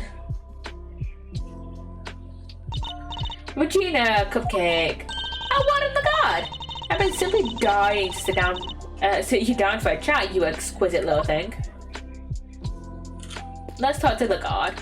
Hello, Lagarde. Do you mind if I ask a little about the prison? Oh no, this place is my pride and joy, my home. Sure, it was a prison when I first arrived, and it was awful. I know it's a disgrace. Awful? I suppose you mean the prisoners were unruly? And I certainly do not. They're angels, every one of them. They're always, and they always have been. No, it was the ambience that was awful. I fretted and brooded, and then it hit me. The animals. If anyone could brighten up the place, it was them. It is nice having them around. Isn't it just? And now look at my fabulous little family. Well, my darling Frankie is the very picture of rehabilitation. I'm guessing she means Frank Sowett. Except when he's rifling through dead men's pockets. We have so many success stories among the family, but darling Frankie really is a marvel. He's thrown himself into his vocational training and is always the first to volunteer for everything. What, and your other model prisoners don't do that? Of course they do, my dear, of course. They're all such triers, such doers. It's just that Frankie here, let's just say he knows what's good for him. What exactly does she mean by that? Anyway, he's a very good boy, so do try to be nice to him, won't you? Loud, soaring music, great leaping animals, the very big circus truly has it all. And everybody who comes there gets to see it once a month. Really? In that case, let me see. She'd better not be thinking of something to confess to. This monthly show, is it always performed by the very big circus? But of course, sweetie, I'm Regina's biggest fan. That girl's my little princess, my superstar. She's so wonderfully talented. Yes, she is. And she's so adorable, so sweet. I could just gobble her right up. You're not lying when you say you're her biggest fan, her. Which is why I'm worried about her. So worried. It's all because of poor Simeon, you see. If he's found guilty, why, darling Regina will be devastated. So you simply must make sure that doesn't happen, Mr. Lawyer. Please, I'm begging you. If there's anything I can do to help you cheer up this awful misunderstanding, you let me know. Yeah. Okay. And there's Sowett. But first I'm gonna look at this well, cause thingy. Regina said about it.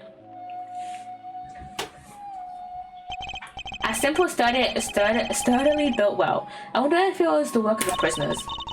Somebody stuffed a bunch of tools lying around.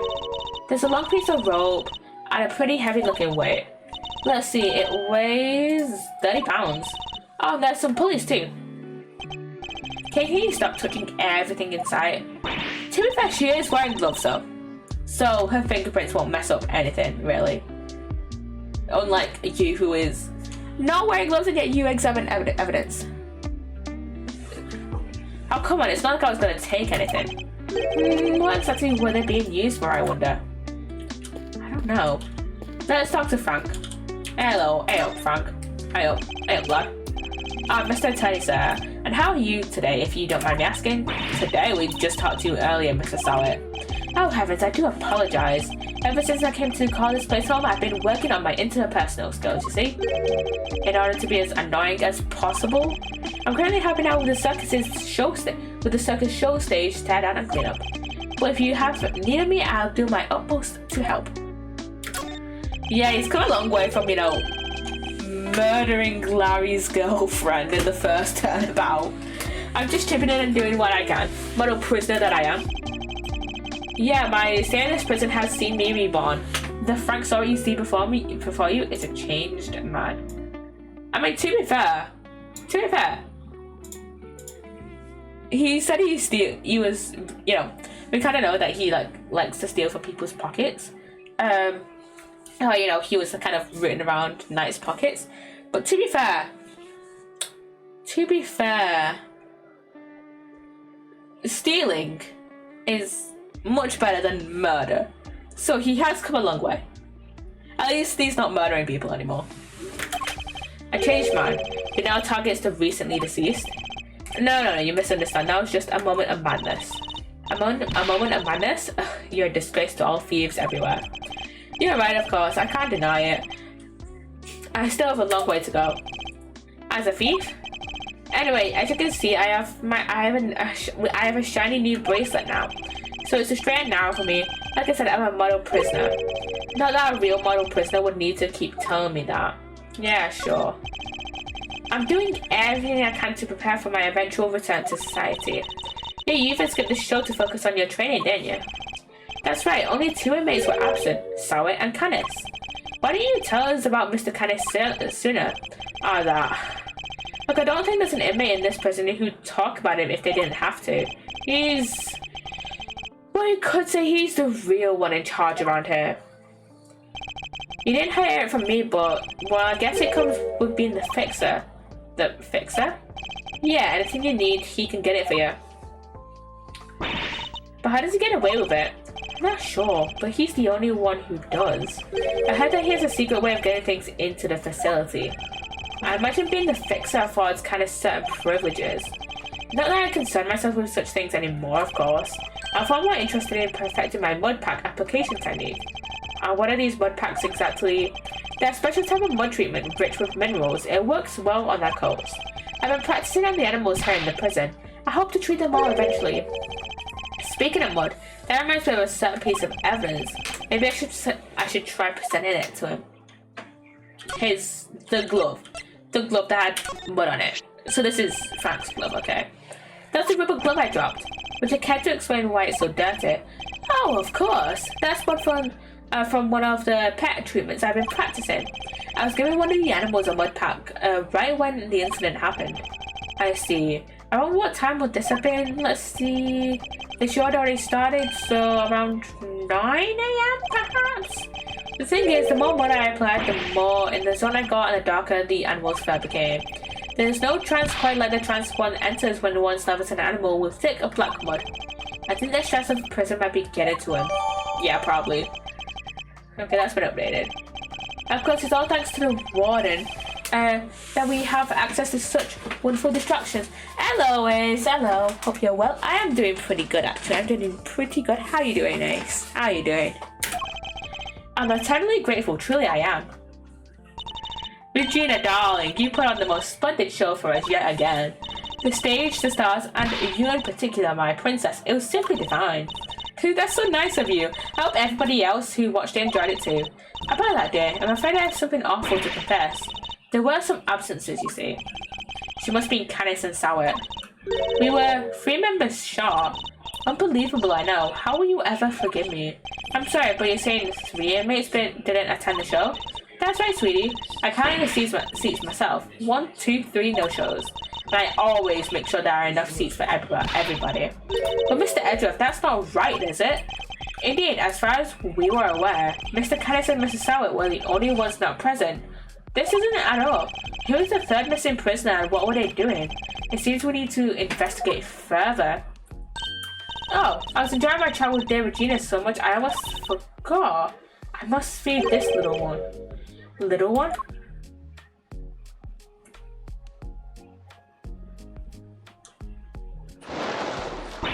Yikes! Oh, she turning off the... Oh no. An alligator! You're looking as adorable as always, Allie, my sweet. Oh, she's so pretty. And what a cute name. Okay, just slept? It's just sleepy? Go to bed then! Go to bed! Get ready for bed.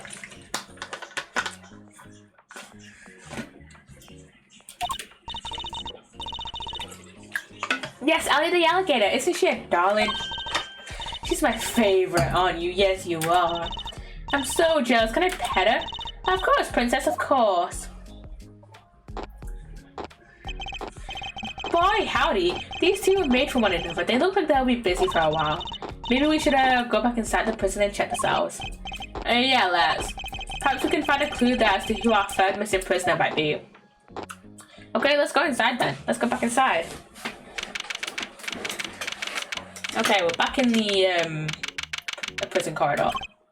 Sir, Mr. Edgeworth, sir. Oh, I finally caught up with you. Oh, it's Gumshoe. Oh shit, yeah, we got a guard to go tell Gumshoe something. Detective, you're not needed elsewhere? No, the judge and the kid aren't here yet. Oh, and I got your message. So you searched the victim's cell? Did you manage to turn anything up? We struck gold, sir. Well, blood anyway. It was right down on the floor. And only in tiny specks though, but at least it's something. So someone was trying to clean up blood. Yeah, it proves that the holding cell was the scene of the crime, right? Not quite. It proves a possibility, but it's not conclusive yet. I thought you'd say that, sir, which is why I ordered some follow-up work. I asked forensics to analyze the blood and see if it matches the victims. They're on it as we speak. Nice work, Gummy. You thought of everything. Detective, I must say, I'm impressed. Did you hit your head on something? Gee, don't look so surprised, sir. I just hope things continue to go in our favor. Yeah, I hope so. Alrighty, so that's proof that the murder happened in the detention center. And for our next trip, we'll find out how that dog got over there. Don't worry, you can leave that one to me. Until the kid and his chaperone get here, we've got the whole prison to ourselves. Which is why I brought my secret weapons along. Secret weapons! Oh my god. That's right, a few tools of the trade that have helped me bust more than a few cases wide open. Behold, the 7 secret weapons of Dick Gumshoe, ace detective extraordinaire. Why is everyone calling themselves an ace detective or ace whatever? Yeah, I don't know about you, Crazy Cat Spam Sword. Miles? Very well, detective. We'll try using your secret weapons. You got it, sir. Let me run you through the list. Secret weapon number 1, my trusty old metal detector. If it's made of steel, silver, or scrap, this little guy right here will find it. So it detects metal. Very good, detective. Next up, secret weapon number 2, missile. Everyone's favorite crime-fighting canine. It can track pretty much any scent you put in front of him, especially food. He's sure a lot cuter than Mr. Canis's dog. And for secret weapon number 3, and where'd I put it? Aha! Am I one snapper shot off for school, or is that a fishing rod? Don't tell me we're going fishing for clues. No, I mean, I just happen to have it with me that it's all. I see. Oh, onwards and upwards, detective. Let's see what else you have. That's all she wrote, sir. Come here, you're 4 secret weapons short of your so-called 7. And one of them was a fishing rod. Bloody hell, detective. Sorry, but that's all for today, okay? I'll show you the rest next time. What do you think I call him secret? A guy can't just go showing everything at once. That's crazy. In that case, then I suppose the 3 you've deigned to reveal to us will have to do for now. Alright, which one do you want to try, sir? Missile. You got it, sir.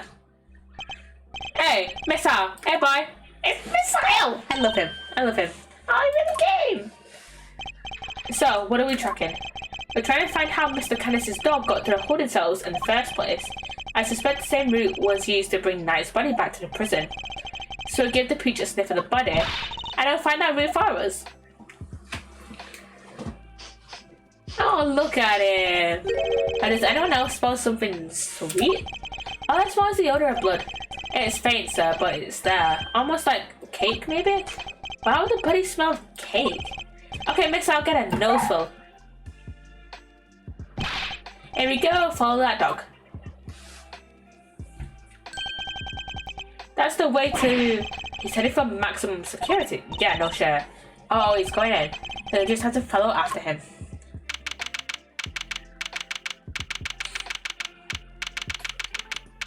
And what? Wait, where the fuck is Canis? That's concerning.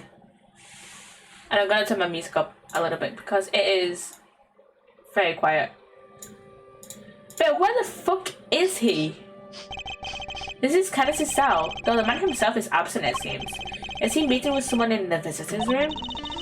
Why would someone in max security meet someone in the visitor's room? Do you think Missile's onto something? Shh, looks like maybe he is. What? Is there something here? Let's get snooping, Mr. Edgeworth. Yes.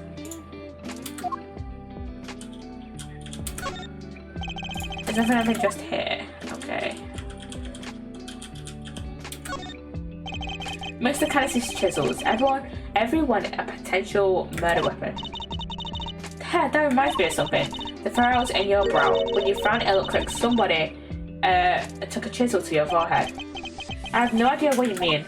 See, that's so deep. Don't tell me you don't see it, Mr. Woodcarving Face. Have you quite finished? Mr. Canis's chess set, complete with his special dog piece. That's not a chess set, that's a whole chess table with legs. Looks like it might be worth something too. It's not inconceivable. Some of them are.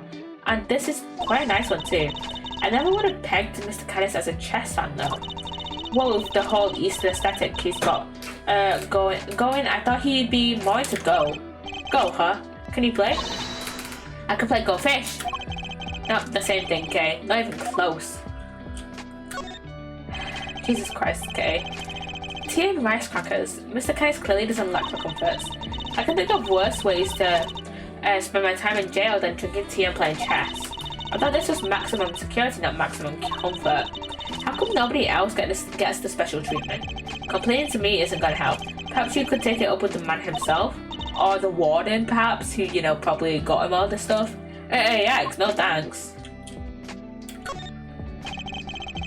Tea and rice crackers. Mr. Canis clearly doesn't lack for comforts. I can think of worse ways to spend my time in jail than drinking tea.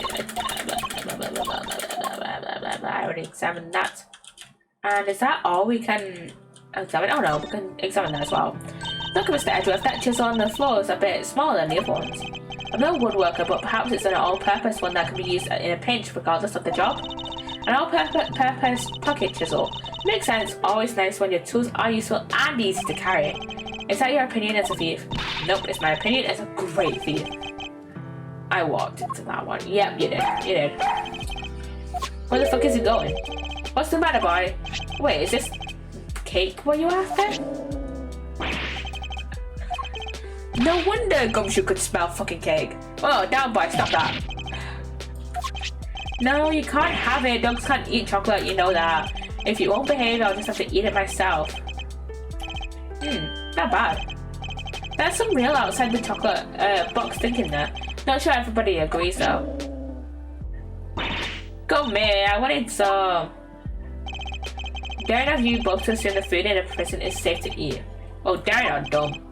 Gumshoe is dumb. So anyway, it looks like it really was cake Missile was tracking. Talk about a waste of time. I suppose we got our just desserts. But the little guy's definitely capable, right? Sure he is. This was just a blip. He'll follow the right scent this time, I promise. Seek boy. Okay, where are they going now? Ooh, woof, woof, woof, woof. Oh, I think he's onto something.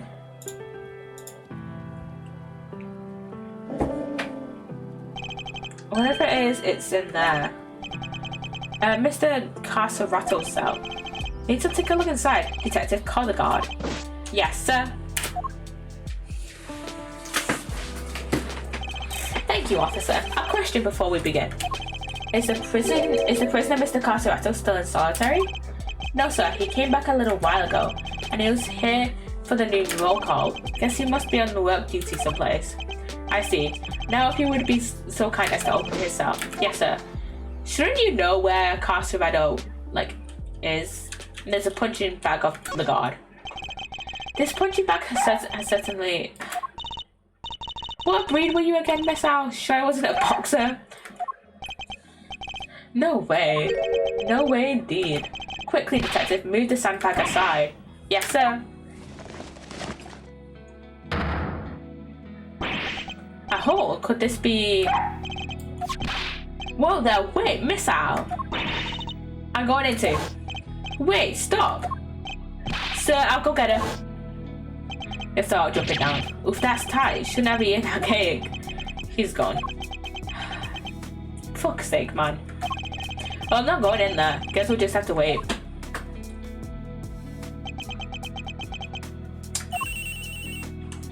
Getting phone call from Kay. Hello, Kay, are you alright? You're not gonna believe this. And another spelling error! How many spelling errors are in this game? There's supposed to be an E, another E in there. But we're in the detention center. The detention center? That hole is a tunnel that leads right into Mr. Knight's cell. Well, don't go anywhere. I'm on my way. Did Psssttt kill? Was Psssttt the one that killed that ate it? Wait. That was the way that the dog, that Candace's dog, got through to Knight's cell, wasn't it? Well, don't go anywhere. I'm on my way. Run. Oh, look at Miss Owl there. I love him so much. Okay. Hey there, Mr. Edgeworth. Guess you could say we made a breakthrough. Quite. At least it came out unscathed, I think. Sir, the floorboards under the bed were torn up. So that's how they did it. There's no doubt about it. This must be the route we've been looking for. The corridor connecting the detention center and the prison is locked down by heavy security doors. But with the help of this tunnel, it can be circumvented. It was a sweet scent that started this whole search. Could it be that the scent was in fact coming from Knight's body after all? Maybe? Incidentally, Knight's body was covered in dirt. Dirt that might have come from being dragged through the tunnel. Okay, what was it like down there? Well, it was pitch black, so I couldn't see a whole lot. Luckily, my camera has a flash, so I took some pictures. Then let's see what we've captured. Okay, a lot of forks and cups and cutlery. Look at that. Spoons, a fork. Guess these were for digging the tunnel. That side, are those footprints? Paw prints, even from a dog, perhaps? Probably. I mean, they could be from Missile, but probably not. It does look massive. This is a vital piece of evidence. However, it begs something of a question. It does. Mr. Psssttt has certainly been making use of his tunnel, which means... Detective, we need to find out where Mr. Psssttt is immediately. If my suspicions are correct... Huh? Ah, nuts. He's probably escaped. The guards were alerted and they began searching for Mr. Psssttt right away. But after a thorough investigation of both the prison and the detention center, he was nowhere to be found.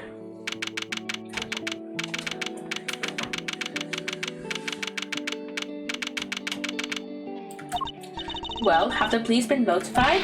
Yes, ma'am, we just finished liaising with them a moment ago. They set up a cordon around the entire facility. Good. The first blemish on a prison's spotless reputation is always the obvious. It won't happen again, ma'am. I have a different ward in the guard to the one we've seen so far. Mr. Edgeworth, was it? I really can't thank you enough for finding that tunnel, darling. Sadly, it may have been too little too late. It seems he might have already left the building. I say that's unlikely, Warden. After all that, there's a security gate at the exit to the detention center. You're not suggesting he simply walked through it? What's to say there was only the one tunnel, sweetie? I suppose that's true. Well, whatever the case, this is no time to be standing around chit-chatting. Mr. Edgeworth, would you mind continuing with your investigation? It would be my pleasure. And you three can get back to your posts. Yes, ma'am. Detective, the results of the blood test just came back from the lab. Thanks, pal. Let's see what they have to tell us about the blood found in Knight's cell. What does it say, Mr. Edgeworth? They've identified the blood, and it's Knight's. Okay. Cool. Nice job, everybody. Teamwork makes the dream work, huh? We've got Knight's blood in his holding cell, a tunnel a dog clearly went through, and security footage showing Knight being attacked by the dog in his cell. Case closed. With all the evidence we need. Let's see what Mr. Kenneth has to say for himself. Kenneth? Oh darlings, are you sure? Do be careful around him, won't you?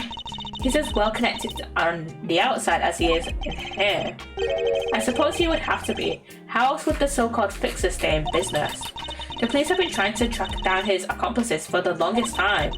Even I've had to lend a hand myself, you know. So that's what this was all about. He's still not talking, ma'am? Even with the evidence you borrowed from the precinct? No, and I've tried so many times, I've lost count.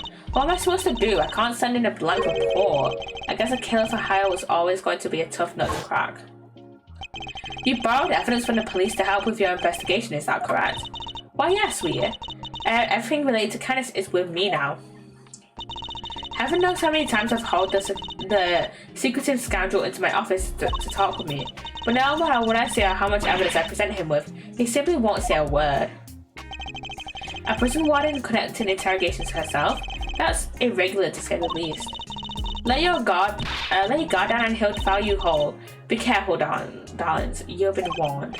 Ooh-wee, and how I thought things couldn't get any spicier. Okay, now we're off to Candace's cell. And Verity and Eustace are here. Judge Gabel, I didn't expect to find you here. We have been conducting inquiries, which, given that we are in charge of the investigation, is hardly strange. What is strange is that you are still here, Mr. Edgeworth. I gave you a warning, did I not? I told you that your badge was at risk should our paths cross again, and yet here we are. I'm sorry that you thought that I might be so easily discouraged, Your Honor, but I am not about to let the truth slip from my grasp, no matter what you or the committee might say. I'm here to present a certain summary of evidence that you yourself should have uncovered. Yeah, it looks like you're doing a kind of shit job, Verity. You have more business with me, I take it, Mr. Edgeworth? I do. I promised I would be back to prove that you were the killer, and here I am. This should be amusing. Very well, whenever you are ready. Not so fast, we have some truths of our own to share. First-rate deductions, in fact. First-rate, more like third-rate, to be honest. Indeed, we are now more certain than ever that Simeon Psssttt was the murderer, and that only he could have moved Mr. Knight from his holding cell to the prison proper. We shall prove this to you beyond a shadow of a doubt. But first, a question. Are you quite determined to continue on this course, Mr. Edgeworth? Should you fail to review our deductions, there will be no going back. Your very career hangs in the balance. Oh, you mean you'll take his badge if you don't like how this goes? That's intimidation. No. If anything, I am showing him mercy. This is not Mr. Edgeworth's case. It never was, and I am under no obligation to hear him out. And if he is prepared to accept the potential ramifications of his actions, I will allow him one last chance. Well, are you truly willing to take the risk to put your beloved badge on the line? Yeah. Mr. Edgeworth, sir. I accept your terms. I am confident of my reasoning. And what's more, I am representing the firm of Edgeworth & Co. And I do not intend to besmirch its name. My duty will be done, and I will not be intimidated. Very well, let us see whether you are brave or simply reckless. By the power vested in me by the almighty goddess of justice, let this judgment commence. Eustace, if you will allow me.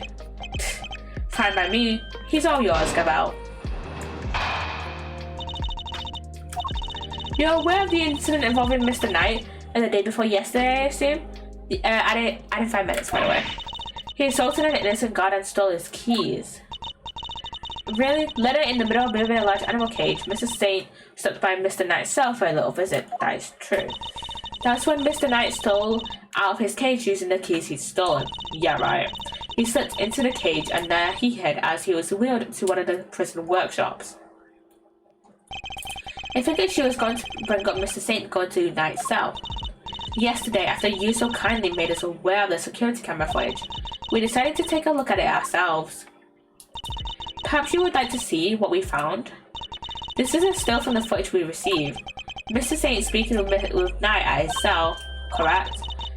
You will also know that he has positioned the cage in such a way as to obscure the camera's view. It is this blind spot that Mr. Knight exploited in order to enter the cage undetected. A sound deduction was based on what can be observed, wouldn't you say? A blind spot, which means that the camera wouldn't have been able to capture the moment Knight entered the cell if he did at all. So it's possible that he didn't actually leave his cell at this point. I don't get it. Why would Knight want to hide in the cage? There is really only one possibility. He intended to escape. A prison break. That's so cool. And Mr. Carcerano, this night, everybody's doing it. I have to step up my game. Okay, now is really not the time. Mr. Carcerato's escape is no laughing matter. It's my belief that Mr. Saint helped Mr. Knight with his escape attempt. That is to say, he was his accomplice. Wow, Ghost Simeon. That wasn't a compliment. Yeah, okay, chill out. I understand that the cage was briefly taken to one of the workshops. I imagine that had things gone to plan, Mr. Knight would have remained in the cage until after the show, and then removed from the premises along with the rest of the circus's equipment. Unfortunately for Mr. Knight, Mr. Saint had other ideas. He killed his friend in cold blood. Judge Gabelle's argument seems reasonable, but there must be a fault in her logic somewhere, and I'm going to find it.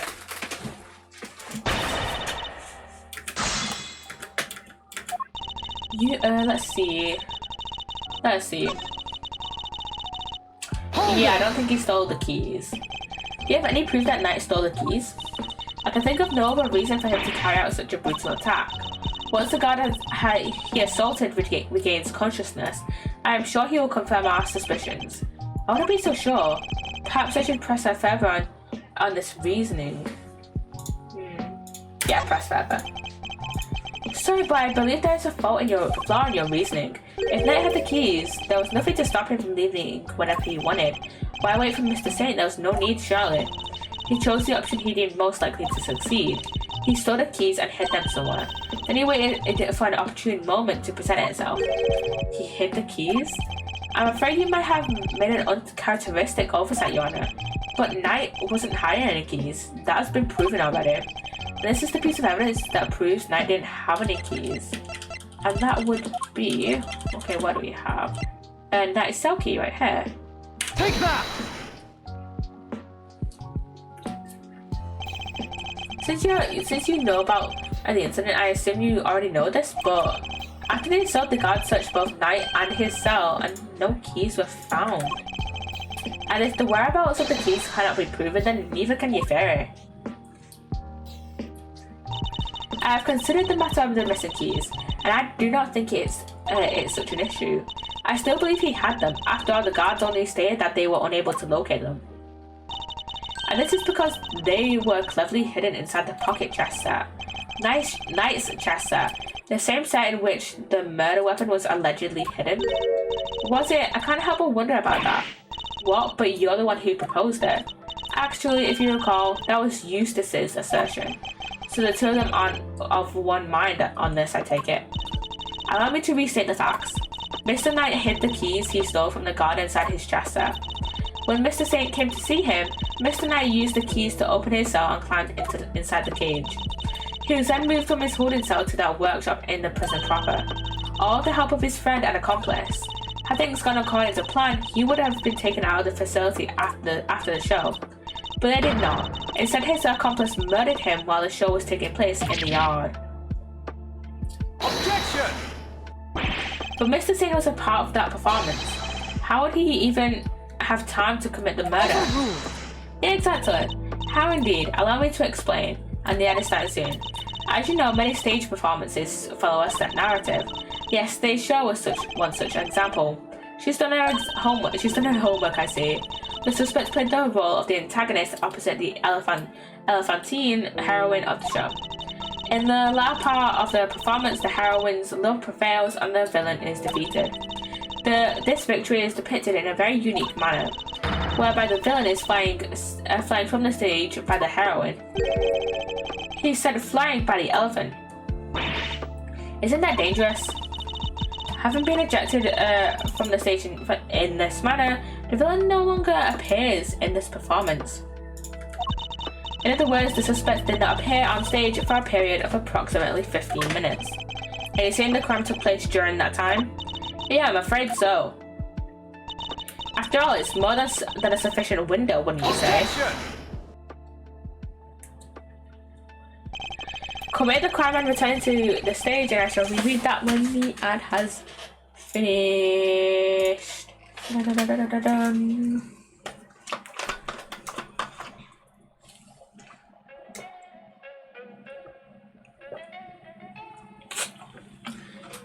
Okay, let's see how much of this bit we have left, because we've got quite a bit to go. We've got like one more part left. So on Gaval's testimony. Okay, we're like halfway through this, so I might have to finish this case off next week. It'll take us a while to finish this game. Oh my god. Because we've still also got Turnabout Legacy, and our next case, Turnabout Legacy, is quite long. We've got Turnabout Forsaken, which is also decently long. Then Turnabout for the Ages, it's also long, I share. So yeah, we'll just have to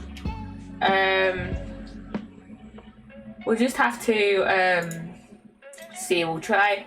I think we'll have to maybe finish this case next week and just like see how it goes, see how this goes. Yeah, but we'll see. We might get should we try and finish this week? Maybe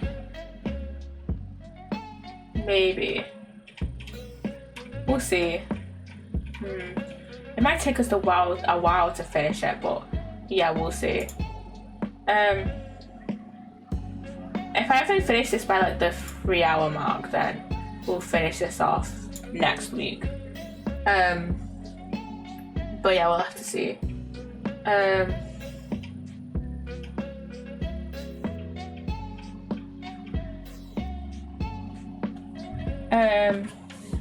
I mean, I could do an extra stream tomorrow.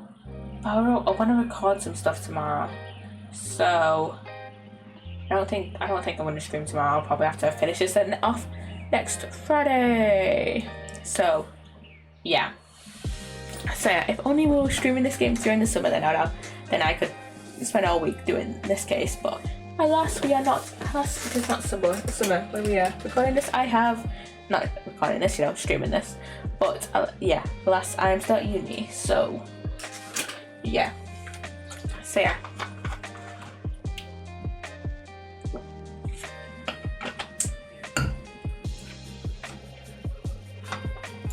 And welcome back from the ad, everyone.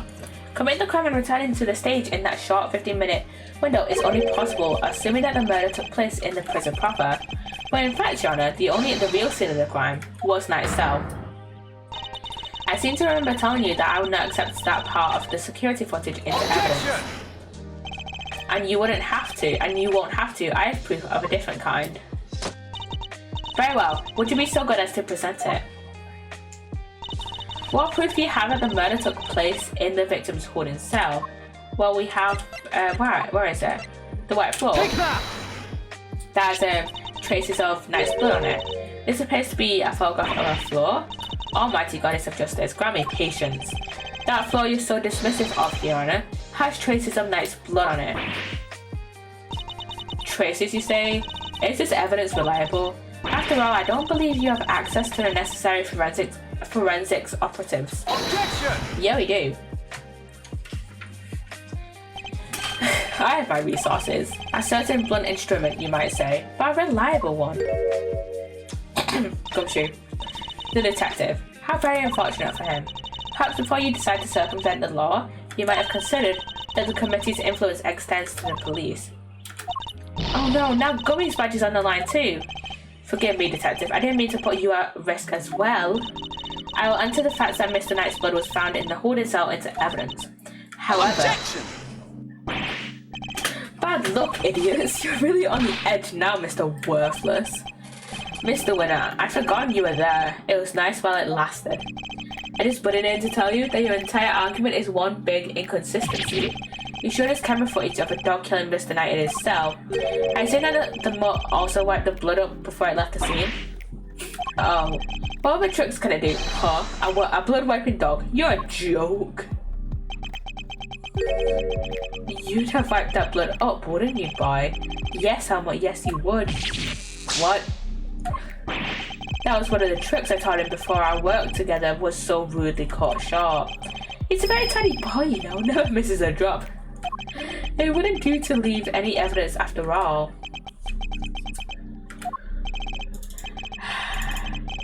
Whose side are you on here exactly, Canis? Saved. by an assassin of all people, and the owner of said dog. Jeez Louise, you could have taught the little guy to shake hands. Oh, he does that marvellously too. Although the way I taught him to do it is somewhat unorthodox. First he bites down hard on the victim's hand, then... I'm not listening. I see. Very well then, Mr. Edgeworth. It seems you've really gathered some evidence worth considering. Your understanding is much appreciated. Wait, I'm not done. I just thought of something else. Overruled. Oh boy, somebody's taking no prisoners. Eustace, would you be so kind as to allow me? All yours, Gavel. Well, do you accept the truth now? The crime took place in Knight's holding cell, and the assassin's dog was the killer. My position is the same as it was yesterday. Until you can explain how the dog moved between the prison and the detention center, I cannot accept your theory into evidence.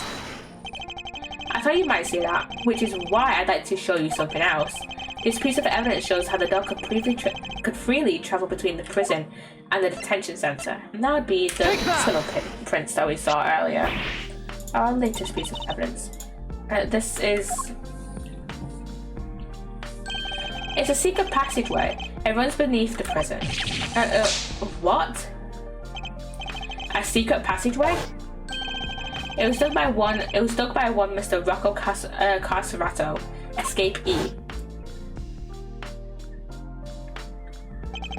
It leads from his prison cell to a certain holding cell in the detention center. Yeah, the very one where the victim was being held. Dun dun dun! But this is certainly a surprise, to think that it was beneath our feet this entire time. Mr. Canis, you knew of this tunnel, didn't you? Because it's the same tunnel that was used to carry out the murder. Fuck off, Eustace, honestly. In the name of the goddess of justice, overruled. Mr. Edgeworth, you are out of line. Fuck off, Verity, oh my god. How so, Your Honor? Evidence is everything, whether in a court of law or at the scene of an investigation. Isn't that your little catchphrase? Well, it just so happens that I have some evidence on my own. Bronco Knight's autopsy report.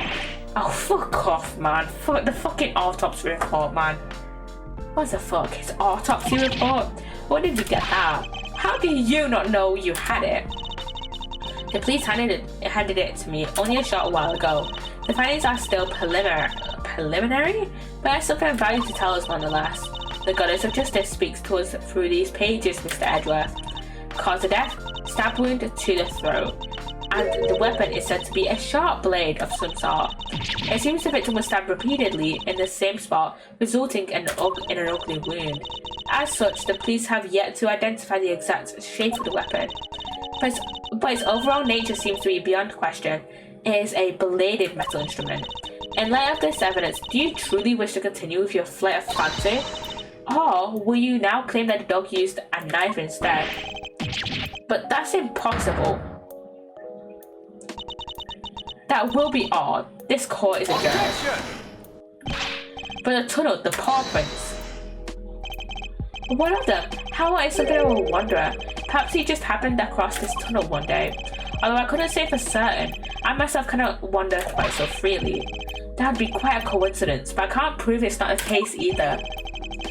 She sure knows how to keep a secret, her. Kinda wish she kicked us in the teeth a little earlier with that. She was baiting me, waiting for the perfect moment to crush me with that autopsy report. And I fell for it, hook, line and sinker. You are lead attorney for the defense, correct, Mr. Fender? This is the intern autopsy report in question. I do apologize for the delay. Yeah, no sweat. Thanks for hooking us up. Fuck's sake, man. Fuck's sake, I'm gonna punch Verity in the fucking face. Yeah, this all checks out. Yeah. Mr. Fender, a handshake is not necessary when receiving official court documents, you know. So please feel free to let go of my hand. It's not a holy relic after all. I was just trying to be friendly, Your Honor. Had you lingered a moment longer, the goddess of justice would have spoken to you through my gavel.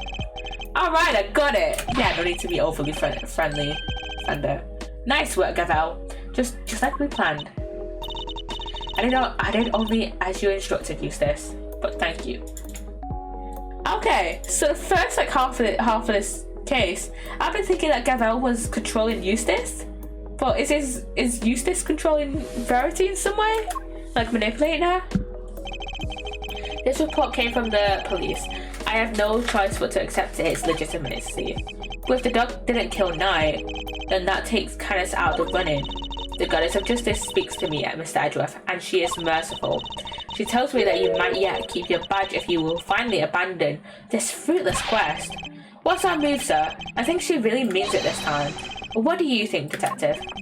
My answer remains the same, Judge Gavel. I will see my duty done, and I will not be intimidated. Even with how things stand, you still refuse to concede. This may very well be your last chance. Your badge hangs by a thread. Then let it fall if it must. I have something far more important to protect as an associate attorney. My clients. The goddess of justice is no doubt saddened by your refusal to accept yet another offer of mercy.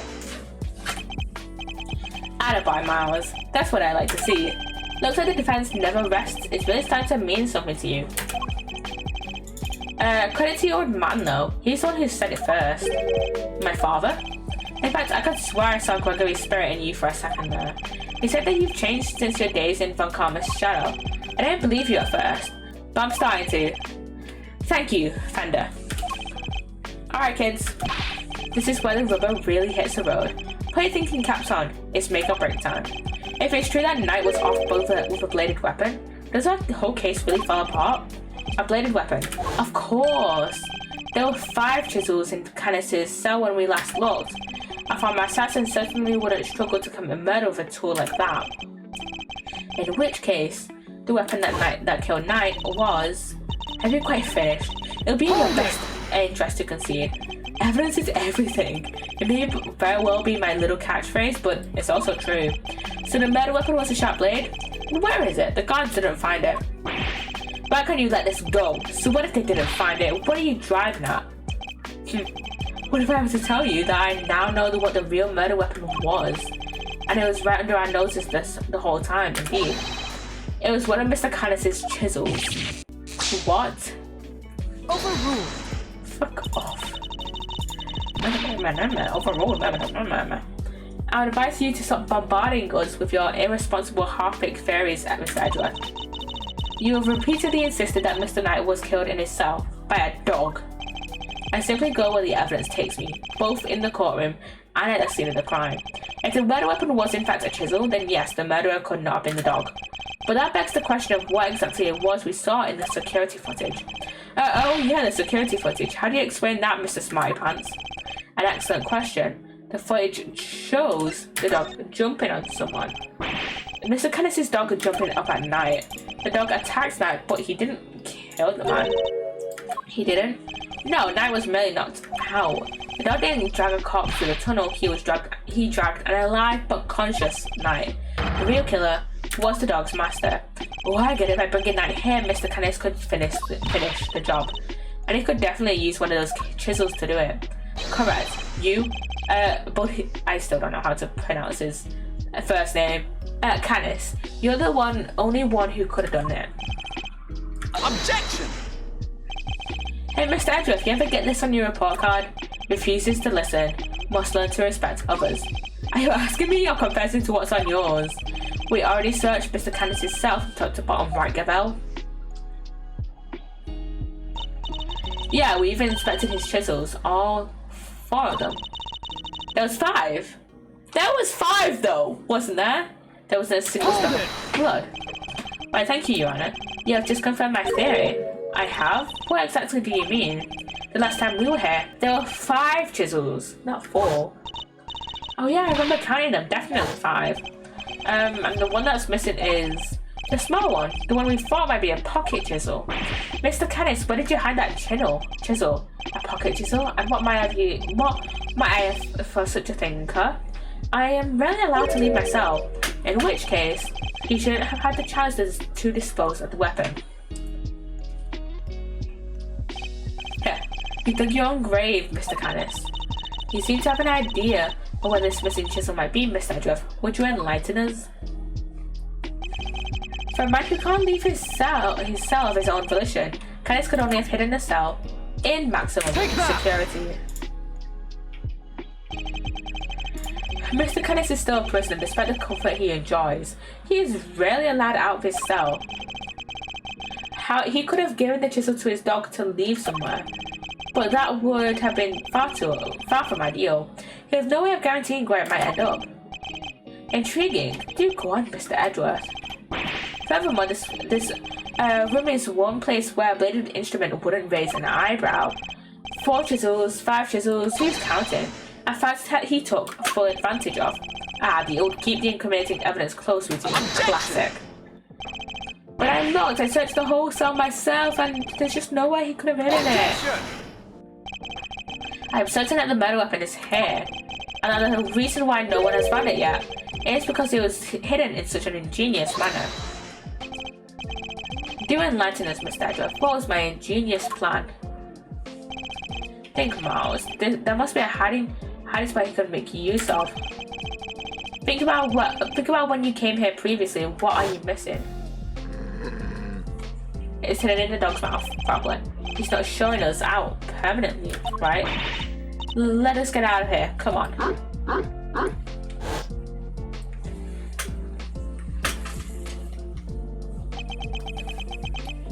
The dog has been silent this whole time. The dog, he hasn't made a sound today. When we were here, he barked and growled repeatedly. Canis even encouraged him to do so. That must be it. I knew something was off. I can hardly believe it, but I think I know where he hid the murder weapon. Giving up already? I expected more out of you, Mr. Edgeworth. As well you should, if you would give me a moment. But this piece of evidence shows where you hid the murder weapon. And that would be the dog. Where is he? There he is. Take that! Your dog? He seems unusually quiet today. Oh yeah, unlike last time when... Mr. Canis, if you would be so kind as to open Helmut's mouth. Oh, come on now. He hasn't barked because he is a well-behaved boy. I had to order him to last time. Then order him again, this instance. It's not like we were asking for the world, Mr. Canis. Or do you have something to hide? If you insist. Come on, Helmut. Open up. And there we have it. A chisel that small was easy enough for a dog to... Oh, what?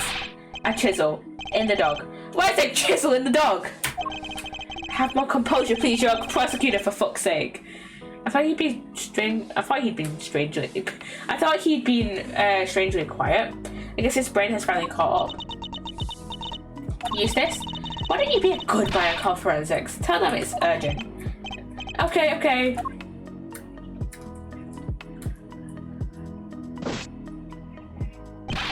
Our findings are as follows. Traces of blood were detected on the chisel. What? Not such a half-baked theory after all, was it?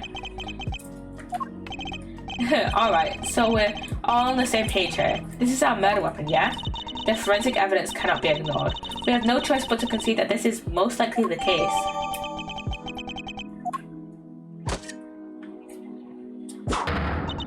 Mr. Canis, in light of the discovery of the murder weapon, the court demands that you explain yourself. We found the route your dog took to the holding cells, and now we have the chisel. How do you propose to talk your way out of this one? You never fail to entertain Mr. Edgeworth. But why does he always laugh like that, even when it's not funny? Poor Helmut, how could they suspect us? You leave me little choice. I shall simply have to share with you the truth. I did not kill anyone. I've grown tired of killing. Something's not right. Why is he so calm? Very well, the court will hear Mr. Canis' testimony. If you would be so kind. Gladly. Perhaps you might begin by explaining what you believe my motive to have been. I never knew this night. I had no contact with him. No connection whatsoever. What about the fucking chess correspondence then? Huh? Given that this is the case, why would I possibly wish him dead? Could it be you are suggesting that it was my canine companion who had the motive instead? Helmut only bears his fangs when I tell him to. I'm not so bloodthirsty that I would kill a man that I did not know. I mean, when he puts it that way. An assassin who only kills his acquaintances? I don't understand this business model, I agree. My work required me to deal with strangers, of course, but murder for its own sake? That's not my style. So I need to prove a link between Knight and Canis. I should go over the evidence again and see what I can discover. Well, I have an idea. The fucking chess correspondence, so present the chess set. Or whatever, wait, let me look at the evidence. We have something, don't we? So there's Knight's chess set. I don't know if that would be enough though. Oh, the chess diagram. Objection!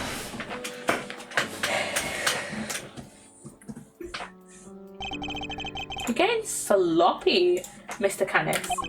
You may have trained your dog to clean up your messes, but some things still require a human touch.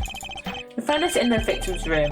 It's a record of a game of correspondence chess. What's what the game depicted matches the game laid out on your board. What? Number of possible games has been calculated to be 10 to the power 122, and that's on the low end. Wait, so that's 10 times 10, 120 times over, right? 100, 1000. I give up. I mean, what do you even call a number that big? For context, that's like another 120 zeros. That's like one. That's a 10 plus another 120 zeros on after that. A vanishingly unlikely coincidence. That's what. Now, tell us why you killed Knight. Unless that is, you would prefer to explain the coincidence. Well, they do say that truth is stranger than fiction. It is, as you say, a coincidence. But that's totally impossible. We just proved that. A coincidence of a different kind, child. I never imagined my correspondent was the victim, you see. And yet, here we are. Helmut is as surprised as I am, aren't you, Helmut? Yes, yes. I suppose there's nothing for it to be, but to finally tell the truth. Bye. The other prisoners had all gone to the yard, you see. That's a show of some sort, I believe. Here I was minding my own business when in comes Helmut, dragging a corpse of all things. I had quite a shock, not least because the murder weapon was still in the poor fellow's neck. Of course, I was none too keen on becoming a suspect, so I had Helmut take the body to the workshop. Once there, he removed the murder weapon and brought it back to me, just as I had asked. The dog pulled out the murder weapon in the workshop. Indeed he did. Removing it here would have made an awful mess after all. You know, something that makes total sense. Remember what Mr. Sowett said, Mr. Edgeworth? Oh shit, yeah, that huge black dog had sunk his terrible teeth into the victim's throat. What did you just say? It was hellish, utterly hellish.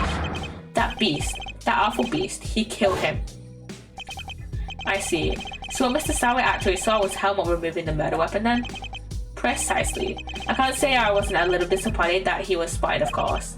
Silly boy, it's not like you to slip up like that, is it now? And there you have it. That is about all there is to tell. I did not kill the man. At most, I'm responsible for the removal of the weapon. Now, will that be all? Poor Helmut is going restless. Objection! So, but if you could entertain us for a little longer, Mr. Canis? Fender? No offense, Palio, but I don't think you've quite told us everything. I'm sure we'd all like to know why you thought you needed to pull the chisel out in the first place. He's right. It makes sense that he would remove the body to avoid suspicion, but Canis had no reason at all to recover the murder weapon. So the mute one isn't as dumb as I thought. Please answer the question, Mr. Canis. It was because of the bell, the one attached to the chisel and the one around Helmut's neck. Have a very distinctive design, if you will. Of course, there was something of a trademark of yours, were they not? I don't get it. How does that even work? Canis the Blind Butcher. His appearance was always announced by the sound of bells. The last sound his victims would ever hear.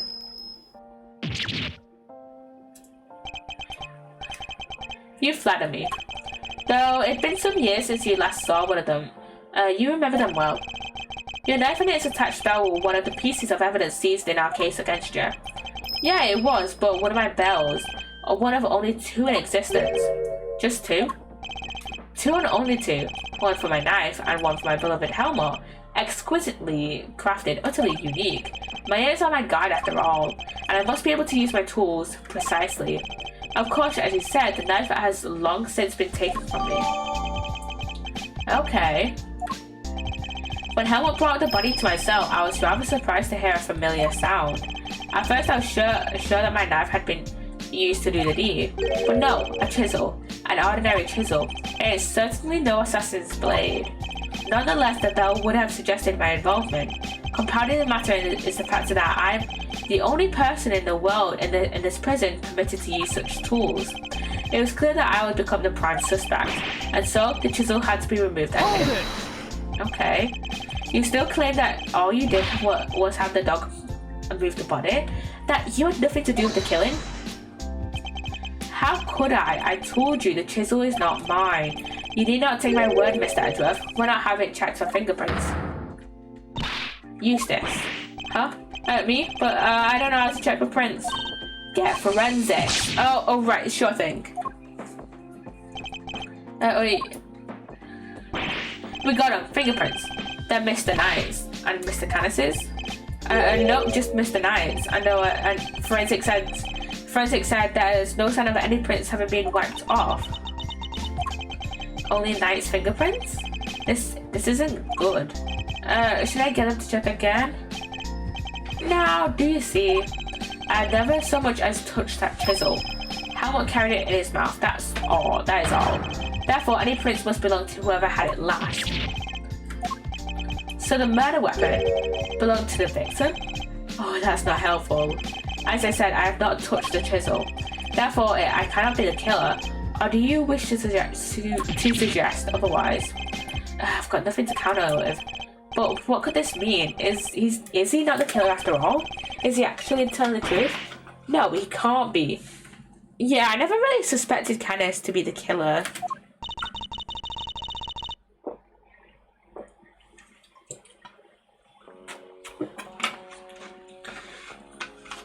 I'm sure this goes without saying, Mr. Edgeworth. Well, if you do not find a solution to your current predicament, and quickly, I'll have little choice but to relieve you of your badge. Even my patience has a limit, and I will not tolerate you throwing this investigation into chaos. Am I clear? You've done it now, sir. She's serious. I hate to admit it, but the fingerprints turn everything on its head. Without more evidence, I'm back to square one. Wait, something doesn't add up. A few things, actually. What would Mr. Knight have needed a chisel for? You can do a lot with a chisel, child. Break out of prison for one. Alright, then how did he get it in here? There's no way the guards would let him bring a super sharp tool in with him, right, Mr. Edgeworth? I mean, they let Canis have chisels. Hey, after Mr. Edgeworth. You can't send their heaven and harm just because of a little setback. The important thing is finding the truth, you know. It doesn't matter how we got there, as long as we save Simeon in the end. We can't give up now or ever. Yeah, what she said. I'll second that. You won me around with that, Kay. I'm half tempted to offer you a job for real. It's like I said, the defense never rests. Or rather, like your pop said, what do you think lies at the heart of those words, Miles? Any guesses? The heart of those words? It's like this. As defense attorneys, our client's fate rests on our shoulders. We're the only ones they can turn to. Simeon's our client, and we're the only ones who can save him. So we can't rest, not while he's counting on us. I'm not about to turn my back on your old man's legacy. Are you? I'm an associate with the defense now. No, I'm an associate with my father's firm. That's the role I have chosen, and that means that if I fail to save my client, I have failed in my duties. I will honor my father's vision and save Simeon sane.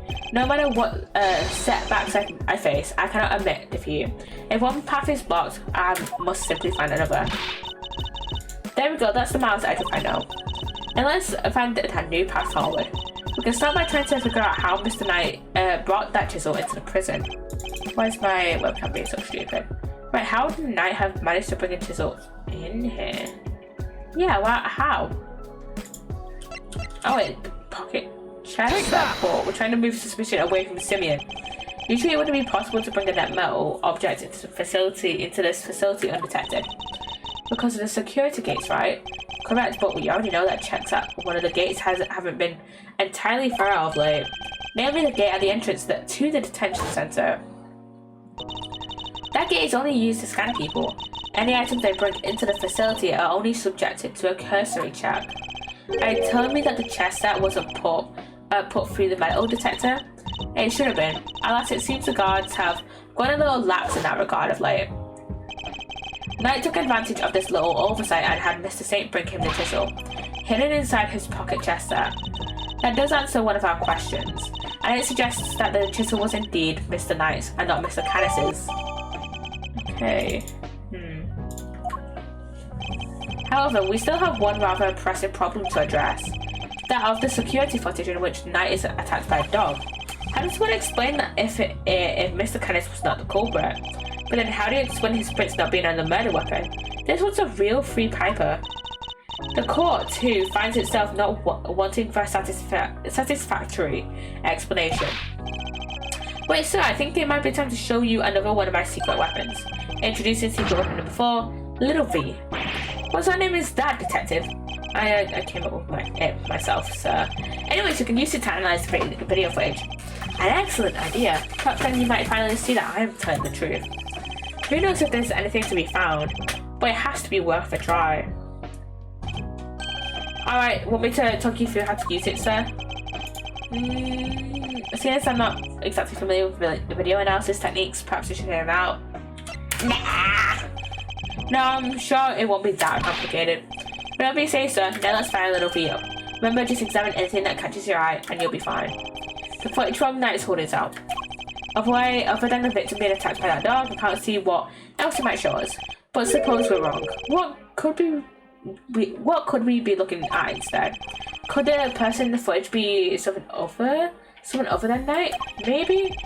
And if so, whatever's attacking them be something else too? Could whatever's attacking them be something else too? And I should really keep both questions in mind while reviewing the footage. Never know what we're gonna see once you start looking at things up close.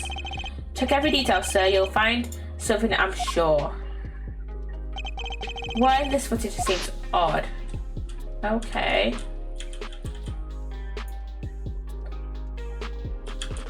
Wait. Okay, we're watching it again.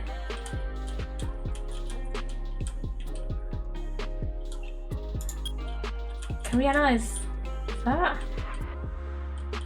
Zoom in. What the fuck is that? Is it a dog?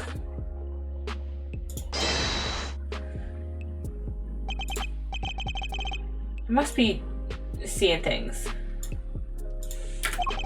I should take another look. But if nothing seems off at first glance, somebody might help the devils in the details. Previous name?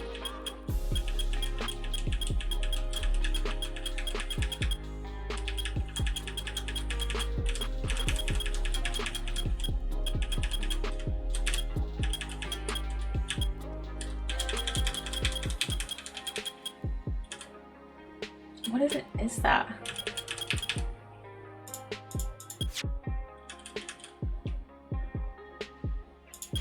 What even is that? Is that a dog? Is that a dog? I don't even know if that's a dog. I must be seeing things.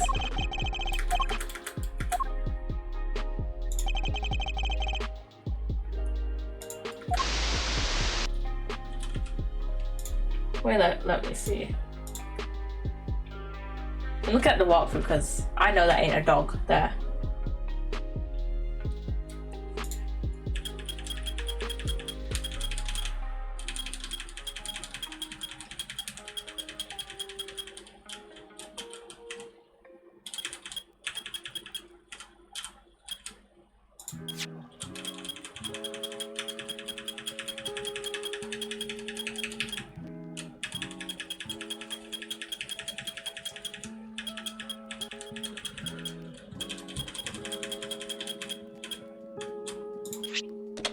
What the fuck is that? We're not there. I don't want to zoom in there. I want to zoom in there. That ain't a dog. Sir, look. I suspect we may have made a critical error in our judgment. Well, looking at here, it's no dog. This animal is a bear? Huh? That's not a dog, it's a bear. What? So the paw prints for the photo I took were not canine but ursine. Okay. What the fuck? A bear? So could that mean... Yeah, I think it could. After all, who else do we know with such a pet? And if we were mistaken about the creature in the footage, it's not inconceivable that we were mistaken about the person in the footage too. Maybe there's something in there that could prove it, sir. Something that shows it wasn't night? You're right, we can't see the person's face, which means a direct identification is out of the question. But perhaps there's something that could tell us who they are indirectly. Indirectly? Like the mirror? Yeah, it's certainly worth a look. Okay, let's zoom in here then. And just keep, it's not, don't pause. Don't pause. Oh yeah, pauses when we keep playing.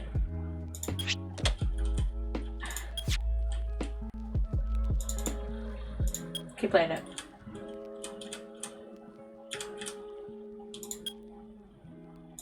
This, is there any, he's been shown in the mirror, so is there any way that we can see his face? It looks like he's wearing a hat. Okay, no. Go back.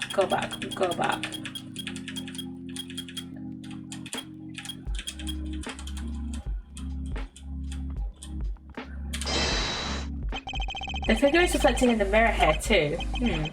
Is that a hat? Say, doesn't that look like the hats the guards wear, sir? Yeah. How do you see that? Is that what I think it is? Have there been any reports of one of the animals attacking a guard recently? Not that I've heard of. So this may not be a guard at all, but somebody dressed as one. Perhaps this might shed a little light on the matter at hand, the missing guard uniform? Take that! So no guards have reported being attacked by an animal as far as we know. But we did hear about guards' bear uniform being stolen. Could the person in security footage perhaps be someone disguised as a guard maybe?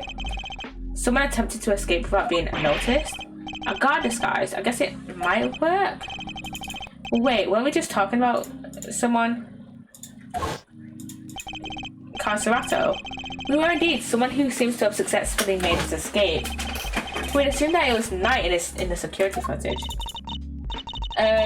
Well, it was his cell. It's hardly a crazy theory. Perhaps, but now that we know about the hole under his bed, it is no longer the only possibility. Whoever had access to the tunnel could very well be the one caught on camera. And here was that, Mr. Edgeworth. Would you care to tell the court who you believe this person to be, and why is my webcam is being so stupid? The person in the security footage is Carcerato. Take that! I believe I know who our guard in disguise is.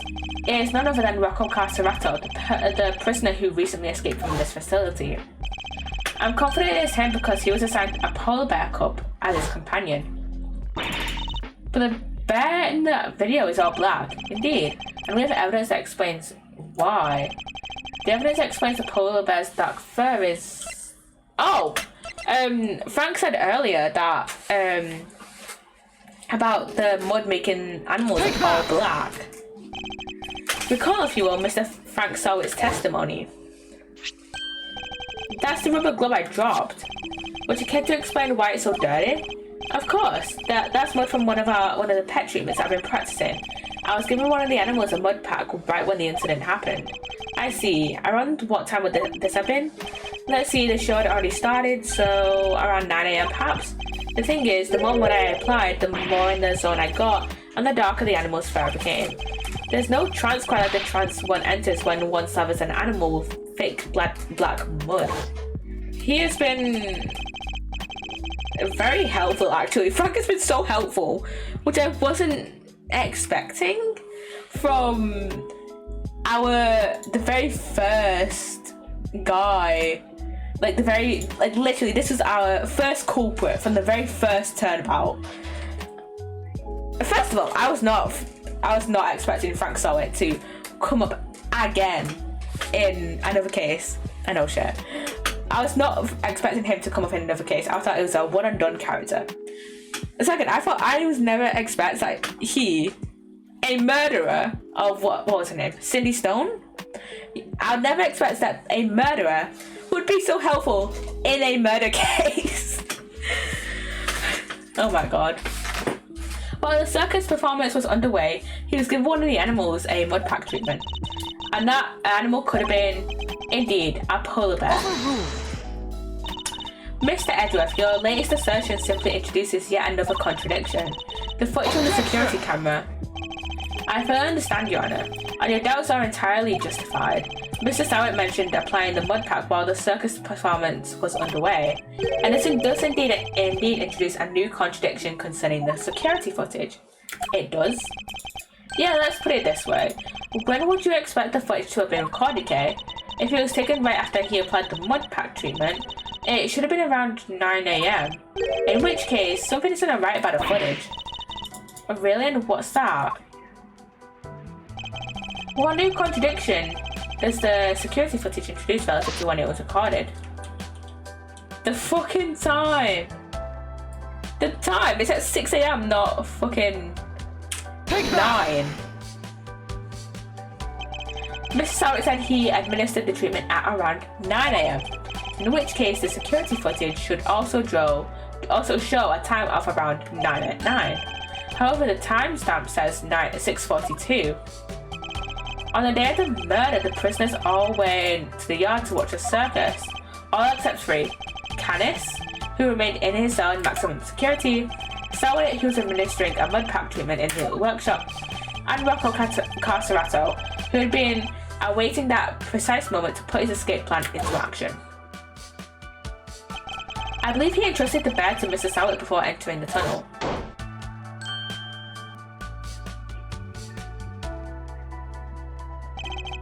And the bear then slipped out of Mr. Sowett's grasp to run after its human. And then Sowett went to go find the bear. Mr. Sowett would have then left the workshop to pursue the bear, at which point he saw. And again, the sensors wouldn't have gone off because he had a broken bracelet, so none of the sensors worked. Because if you weren't here for last stream, basically each prisoner has a bracelet on, and each time they go into a new area, the sensor would like send off an alarm basically. So whenever they would go in and out of the workshops, for example, the sensor would go off and an alarm would go off. And the only people who can turn off the alarms would be the guards and like the warden. But Frank's was broken, so no sensors went off when he went in and out of the workshops basically. Mr. Kenneth's dog retrieving the murder weapon from Knight's body. It all fits perfectly except for the security footage, which should have been recorded from around 9 AM. However, the timestamp is 3 hours off. But why would the timestamp be wrong? Detective, I would like you to have the security camera examined right away, please. Okay, he's off. I'm back, sir. I just talked to the guards and what? Seems like the time codes can slip on these cameras if they lose power. What? They're pretty old, sir. I guess the clock stops when the power's off, so there's a power cut at like 6 AM, which would mean the power was off for approximately 3 hours at some point. That's not all, sir. You remember how Knight denied stealing the keys? No one believed him considering, well, you know, he seemed kinda the only suspect. Turns out that wasn't all he said. He also said he was knocked out cold, just like the other guy. Which may not necessarily have been a lie. Darling, say you are. Here she is. Here's Lagarde. How goes the investigation? Is there anything I can do to help things along? Actually, there might be something we can do for you, Warden Lagarde. The escapee, Mr. Carcerato. I believe he may still be on the premises. He is disguised as a guard. Here's the proof, should you need it. We're reasonably certain that the person captured on this tape is our man. And if I'm correct, he might even be here right in this room with us now. The cards just spinning around. I love that little animation so much where they just spin around. Hey, Mr. Carcerado would have been wearing a bracelet, right? Yeah, a bracelet that could easily be hidden under the sleeves of a stolen uniform. Furthermore, the doors out of the prison proper don't have those sensors that detect the bracelets installed. So if he avoided doors with sensors, he could simply wait for an opportunity to finally make his escape. Well, yeah, I suppose he could. He just had to avoid the workshops and the cells and oh my, he's one of you, isn't he? He's here right now. Look, it's Teddy! Oh, no! Hey, pause up! Get your mitts off of me, you big palunka. Thank you, Teddy. Very kind of you to confirm our suspicions. Dang it, Ken. If it wasn't for you, what a thing it is to be loved, Mr. Carcerado. I'm almost envious. Is Edric okay? Oh, let's face it, he's not fucking okay. He became fatherless at like 10. Guards, apprehend this man.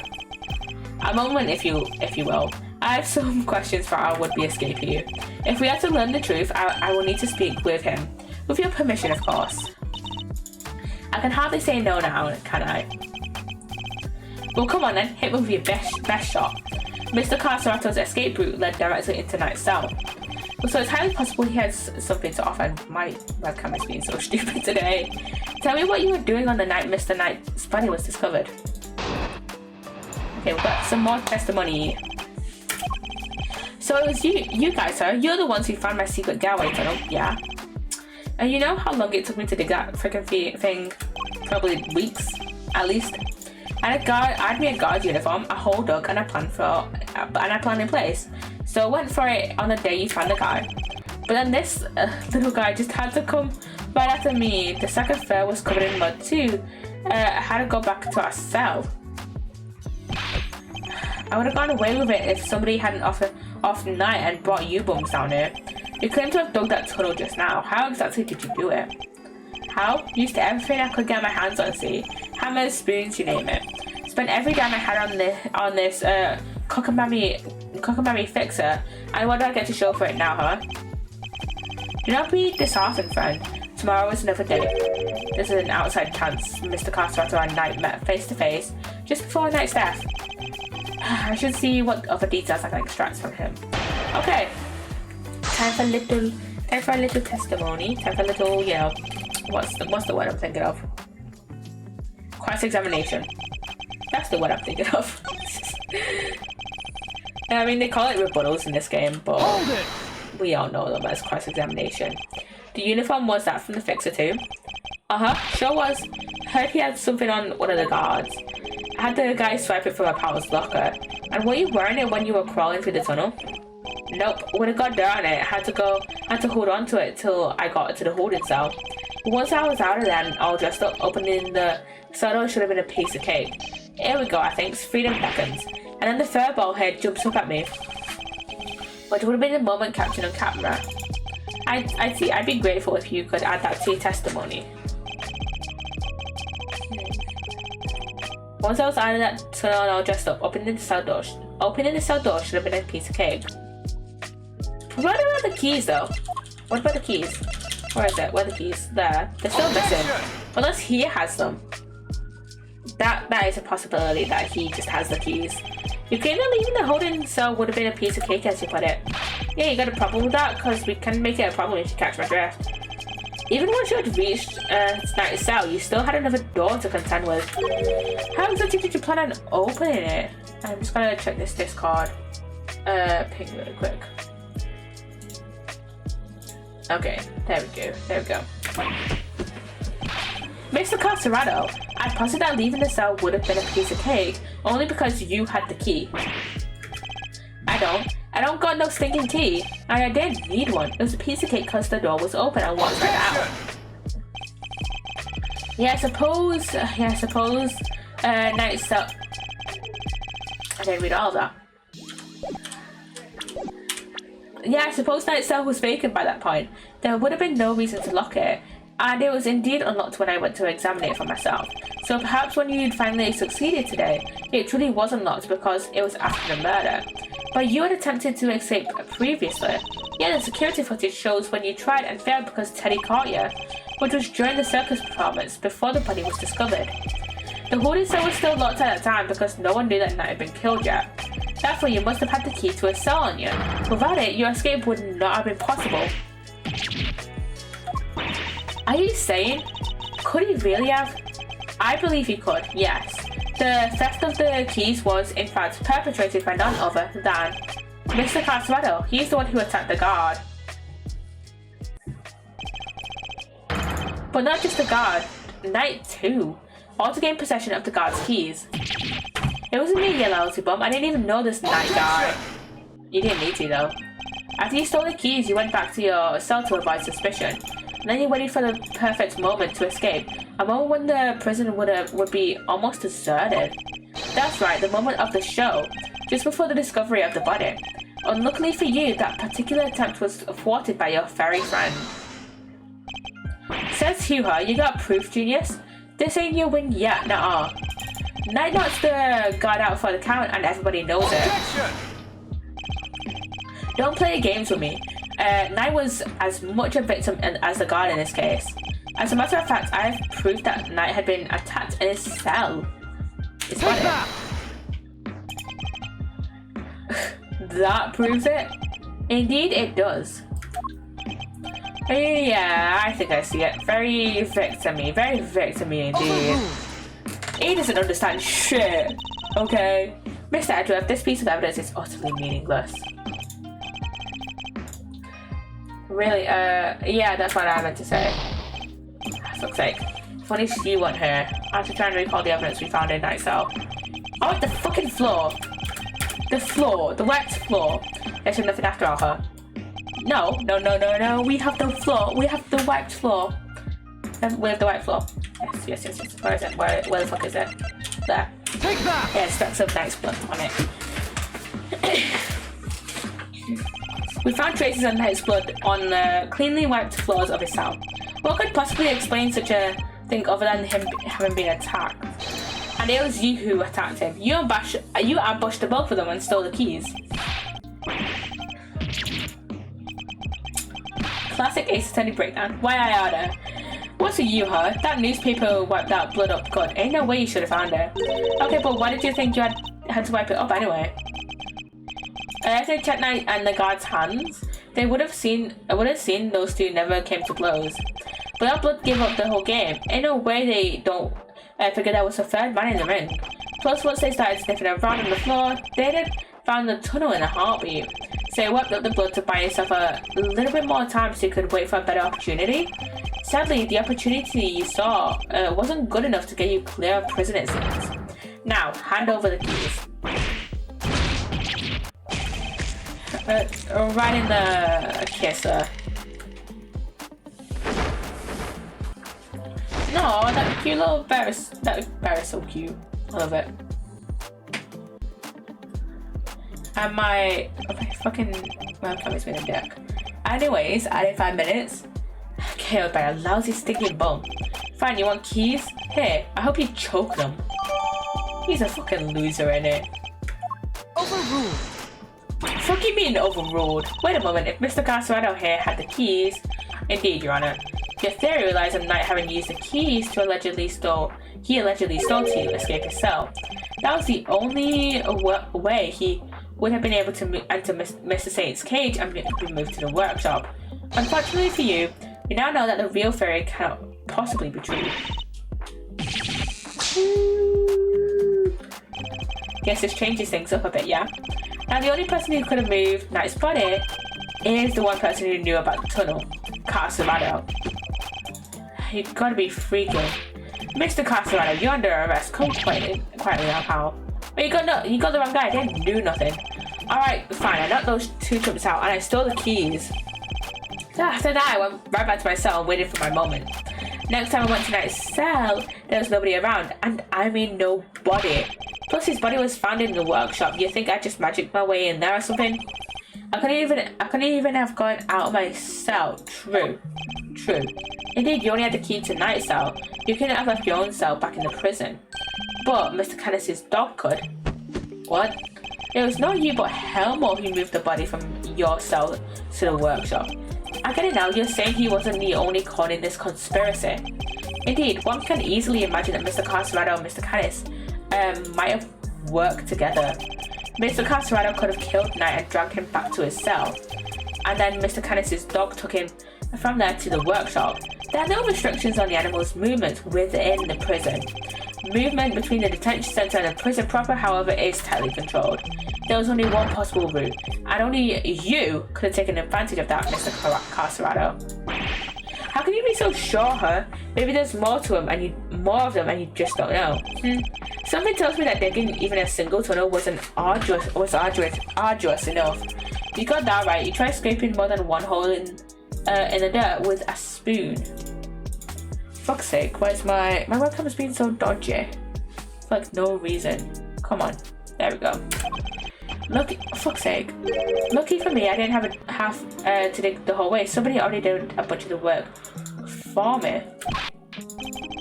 Wait, you didn't dig the entire tunnel yourself? I'm just gonna unplug it. No point, it's being a fucking dickhead. Nope, found it when they put me in that cell. Okay. Went all the way from there to the well in the yard already. Even looked down the well to check it from there, and it was the same tunnel already. I just made good on what somebody else already started. Okay. And what was the original tunnel for? Who knows? You're the one with all the answers, pal. Maybe somebody else tried to break out? Or maybe the animals dug it. Like to get water from the well or something? I've heard of more plausible scenarios than that from in B-grade movies, Kay. Well, Striker, ain't no water to be had down there.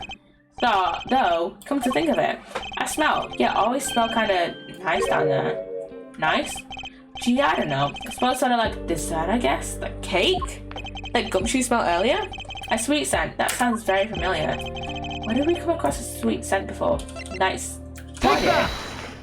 Yeah, Gumshoe smelled a sweet scent around his body earlier. Detective Gumshoe noticed a sweet smell when we were examining Knight's body. With the help of a police dog, we followed the scent of the body and traced its route back through the prison. And that, Mr. Cartwright, was how we found the tunnel. Could that same sweet scent be what you noticed coming from the well? Very clever, Mr. Edgeworth. You mean to suggest that there's evidence of the body having been moved through the tunnel? I do. Furthermore, Mr. Carcerado, you are the only person who could have done it. Nobody else has had access. You have our thanks, Mr. Carcerado. Truly. Finally the truth comes into view. And now unburden yourself. It is time. Confess your role in this tragic incident. What? You ain't pinning this on me. I'm glad to see that we are finally in agreement, Your Honor.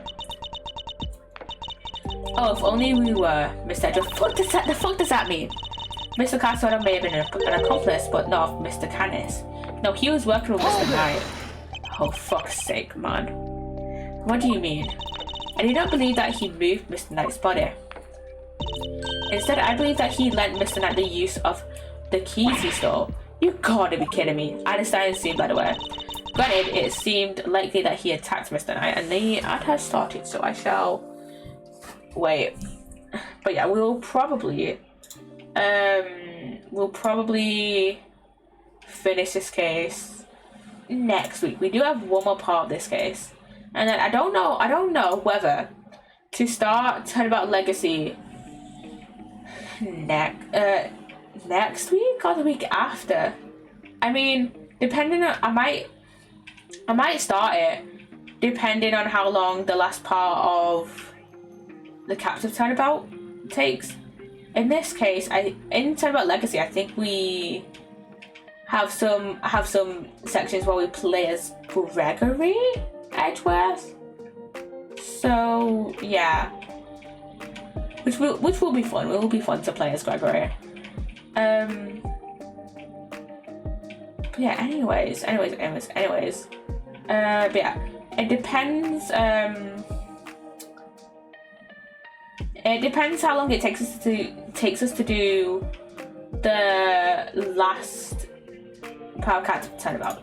In order, because let me see, the last part seems decently long. So, I mean, let me look at the first part of Turnabout Legacy. Oh, the first part doesn't seem too long, so maybe we can do maybe the first part of Turnabout Legacy. Oh, maybe the first and second part of Turnabout Legacy then. And then, like, if it doesn't take too long to do the last part of Captain Turnabout, then maybe we can start Turnabout Legacy. So, yeah. Okay, we have a minute for the ad left. But yeah, to be fair, Turnabout Legacy doesn't seem too long. But yeah, I'm thinking maybe if it only takes like an hour and a half to do the last part of the Captain Turnabout, maybe we can start Turnabout Legacy, and then yeah, we can start Turnabout Legacy, do maybe the first 2 parts of that case, and then do something else like Minecraft or Sims or Sticky Business or something. Maybe Minecraft, because I am on the SMP. I am on Chaoscraft. I think that's what we've called it anyway. Yeah, Chaoscraft. That's what we've called it. So yeah, I do want to kind of stream on that, but also OBS has been fucking up my Minecraft lately, so I don't know. Anyways, welcome back from the ad, everyone. Welcome back from the ad. I was just talking about, I'll talk about it at the end of the stream after we finish this part. Granted, it seems likely that he attacked Mr. Knight, but that doesn't necessarily mean that Mr. Knight was not unconscious as a result. And what if he wasn't? What if he and Mr. Carcerado had reached a certain agreement? What kind of agreement exactly? Mr. Knight was plotting an escape for which he required a means of leaving his cell. And here was that premise means, in the form of the keys Mr. Carcerado had just stolen from the guard. Mr. Carcerado himself would need to pass through Mr. Knight's cell in order to effect his own escape. Mr. Knight needed only to shout and alert the guards, and Mr. Carcerado's plans would be ruined. And so, the two struck a deal. Lady, the only striking I do is with my fists. My, still you deny it. So, we agree, now we still disagree. Mr. Knight had Mr. Carcerado unlock his cell so that when Mr. Saint arrived, he could escape into the cell. Mr. Saint was then able to move him into the prison proper just as planned. Okay. Aha! And then he took Mr. Knight into the workshop and they did it. Were neither of you listening? Yeah, he was killed in his cell. The scent of Knight's body proves that he was taken through the tunnel. It was moved from his cell to the... Perhaps if you would let me finish, Mr. Edward. I am not denying that Mr. Knight's body was moved through the tunnel. Then what are you driving at? Is this a trick question? As you say, Mr. Edward, the sweet scent shows the route the body took. However, it did not enter the tunnel from Mr. Knight's cell. Then how did it get down there? There's another possibility, one you seem to have overlooked. The well in the yard. Could a body not have entered the tunnel from there? The well in the yard? Oh yeah, that thing. Wait, do we have a picture of the well in our thing? No, but I swear I remember the well having a grate over it, so you wouldn't actually be able to, like, put anything down there. Right? I think so. Mr. Saint did not take the cage to the workshop, he took it outside. There he killed Mr. Knight and threw his body down the well. But again, wasn't there a grate over it? I swear there was a grate over it. Mr. Kenneth's dog then dragged Mr. Knight's body here to his owner's cell from the bottom of the well.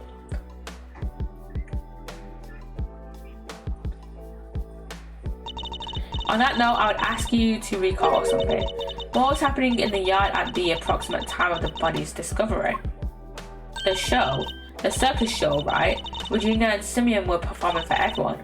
Wait, Simeon? Fuck's sake, man. Ah, indeed. And so you see how it must also have been him who disposed of the body. Judge Gaval is a truly formidable opponent. She so effortlessly adjusted her theory to fit the facts. I propose that Mr. Knight was taken to the yard, not the workshop, and as we have established, Mr. Saint was off stage for 15 minutes. Ample time to throw the body down the well, I am sure you will agree. Your deduction is impressive, Your Honor.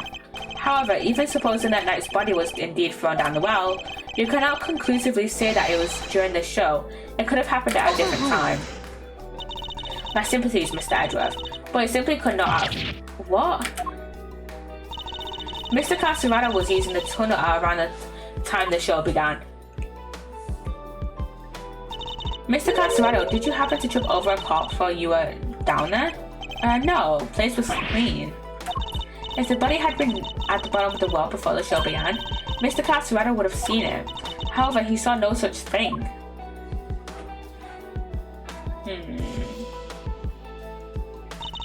Which makes it somewhat difficult to support your theory. Furthermore, Mr. Knight's body was discovered in the workshop after the show. In summary, the body must have been thrown down the well and moved to the workshop at some point during the show.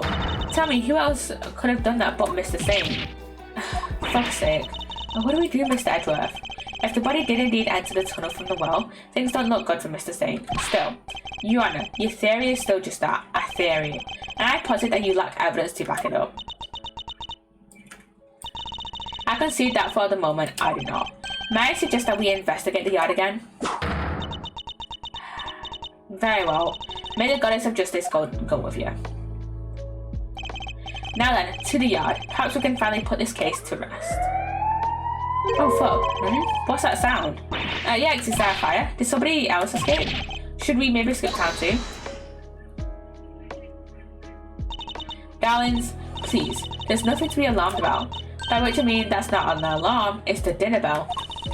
Although I suppose it is rather alarming if you aren't used to it. It essentially scared the heck out of me. I'm so sorry, Sweet Pea. I hope you can forgive us. Alright, you two, back to your posts. Chop chop.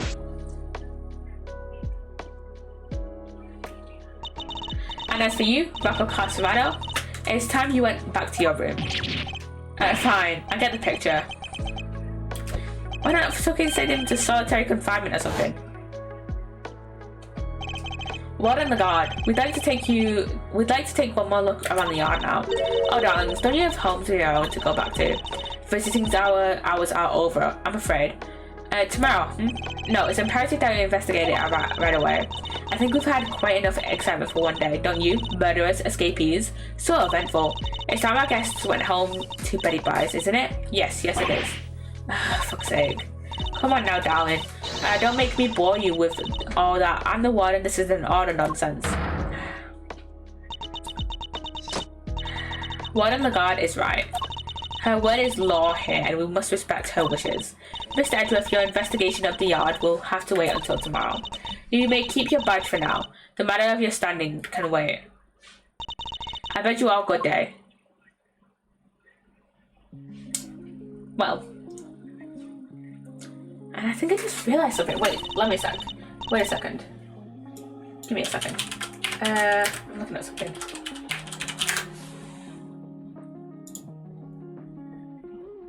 I just realized that the logo that the uniform, the outfit that fucking Eustace wears is the fucking Femis Academy logo, which makes sense because it's the only legal school we know of.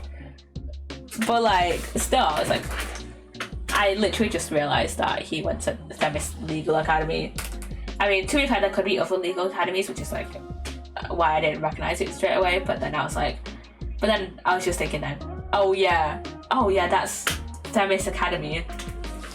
And yeah, I should have realized it sooner since Femis Academy is my favorite. It's probably my favorite case out of Dual Destinies. What are you waiting for, kittykins? Off you go. Fine, at least there is a tomorrow for me. Okay. Judge Gavel believes that Knight's body was dropped down the well. and then taken through Mr. Castellano's cell to the workshop. But is that truly the case? Do the facts really support her theory? She also seems to believe Mr. Saint had to be the one to move her body. But was he really the one with the opportunity to do so? We don't know. Come on, Mr. Edgeworth, tomorrow's another day. We'll figure out a way to save Simeon. I know we will. Yeah, we will. I'll prove that Mr. Saint is innocent, beyond a shadow of a doubt. Kind of contrary to his usual position of proving people guilty, but then again, he is working with a defense attorney. But yeah, I think for today, I'm not gonna go to that screen because I don't have my face cam on. Let's just exit the title for now and double save. But yeah, so what I was talking about during that last ad is basically how next week's streams are gonna go. So next week we're gonna finish off Captive Turnabout. But then if that part only takes us like an hour and a half-ish, then we'll start Turnabout Legacy in that same stream. Because the first few parts of Turnabout Legacy look quite short, so we can probably get like maybe one or two, like maybe two of them done in that same stream. So yeah. But if we don't manage to start Turnabout Legacy on next Friday, then I'm not sure whether I'm gonna do it. I'm not sure whether I'm gonna do it, like start it on the Sunday or start it the Friday after. So we'll have to see. So yeah, basically, if we get Turnabout, keep forgetting the names for this.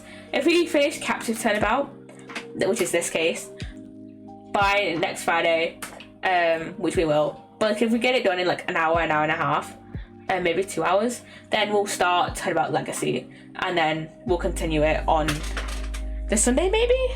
I'm not sure. But if it gets to like the 2 hours hours mark, by the time we finish Captive Turnabout, then we might start Turnabout Legacy the week after, and then just do like Minecraft or something, or Minecraft Sims or Sticky Business on the Sunday. Though I was recording some Minecraft stuff. I was recording like the end of Oswald Season 2 on Monday, and OBS just kept crashing Minecraft. Like, it would go like every so often, it would like absolutely like crash my audio for Minecraft, so I couldn't hear anything, and everything else was fine. It was just the audio, and then I was like, what the fuck, what's going on in the audio? And all my audio settings were like fine, like they're up. So every time I would like quit from Minecraft, every time I'd like close Minecraft, it would reopen the launcher and give me a crash log, so it crashed the game. And this happened like a few times, so I don't know if I'm gonna stream Minecraft. I'm on a new SMP, as I said, I think on the start stream, called Chaoscraft. And if you do want to watch some content, because we do have some content out already, Sage and Ramble did stream last night, because we started it yesterday. Do they still have the VODs up? Let me look up Sage's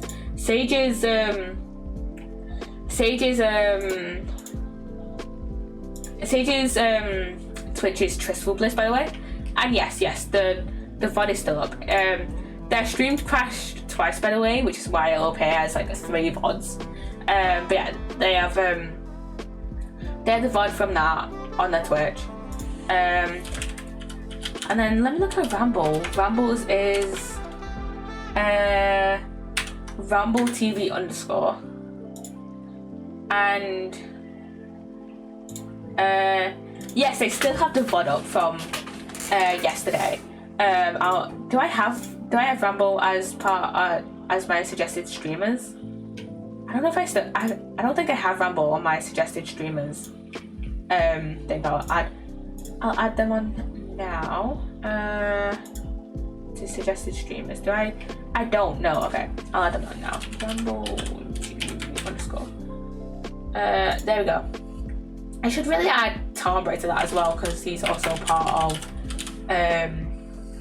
he is also part of Chaoscraft. The current members so far, Chaoscraft are wait, let me check. Because okay, so the current members of Chaoscraft SMP are me, Tombray, Ramble, Cry, Gem, Sage, and then how the fuck did that switch from continue to exit game? I don't fucking know. I didn't touch the fucking keyboard. And then there's also Sage's partner and Sage's roommate as well. That are part of it. And the people who were on yesterday were myself, Sage who was streaming, Ramble who was also streaming, Cry, I said myself, Sage who was streaming, Ramble who was streaming, Cry, Tombray, and Gem. So there's six of us on, so the majority of the server. So yeah. Anyways, I'm gonna go raid out. Who is live at the moment? We are gonna go raid. Let's go raid Spanky. What is he playing? Ender Lilies. Quietus of the Nights. I've never heard of this game. But yeah, I'm gonna wait till this ad is ended. But yeah, before I enter the raid command. But yeah, I hope you've enjoyed my stream. All my socials are in the commands on Twitch, though those are only active during stream, yeah. And then they're also in the about me. My socials are also in the about me section on Twitch. And if you're watching on YouTube, they are in the description down below. Twitter is the best place for stream updates, though I am tempted to make a separate channel on my Discord and just like screenshot my tweets and then just shove them in there. So maybe, but yeah, best place to go for stream updates would be my Twitter, or just like come to streams in it. But yeah, I shall see you guys next Friday. See ya. Bye guys. Bye.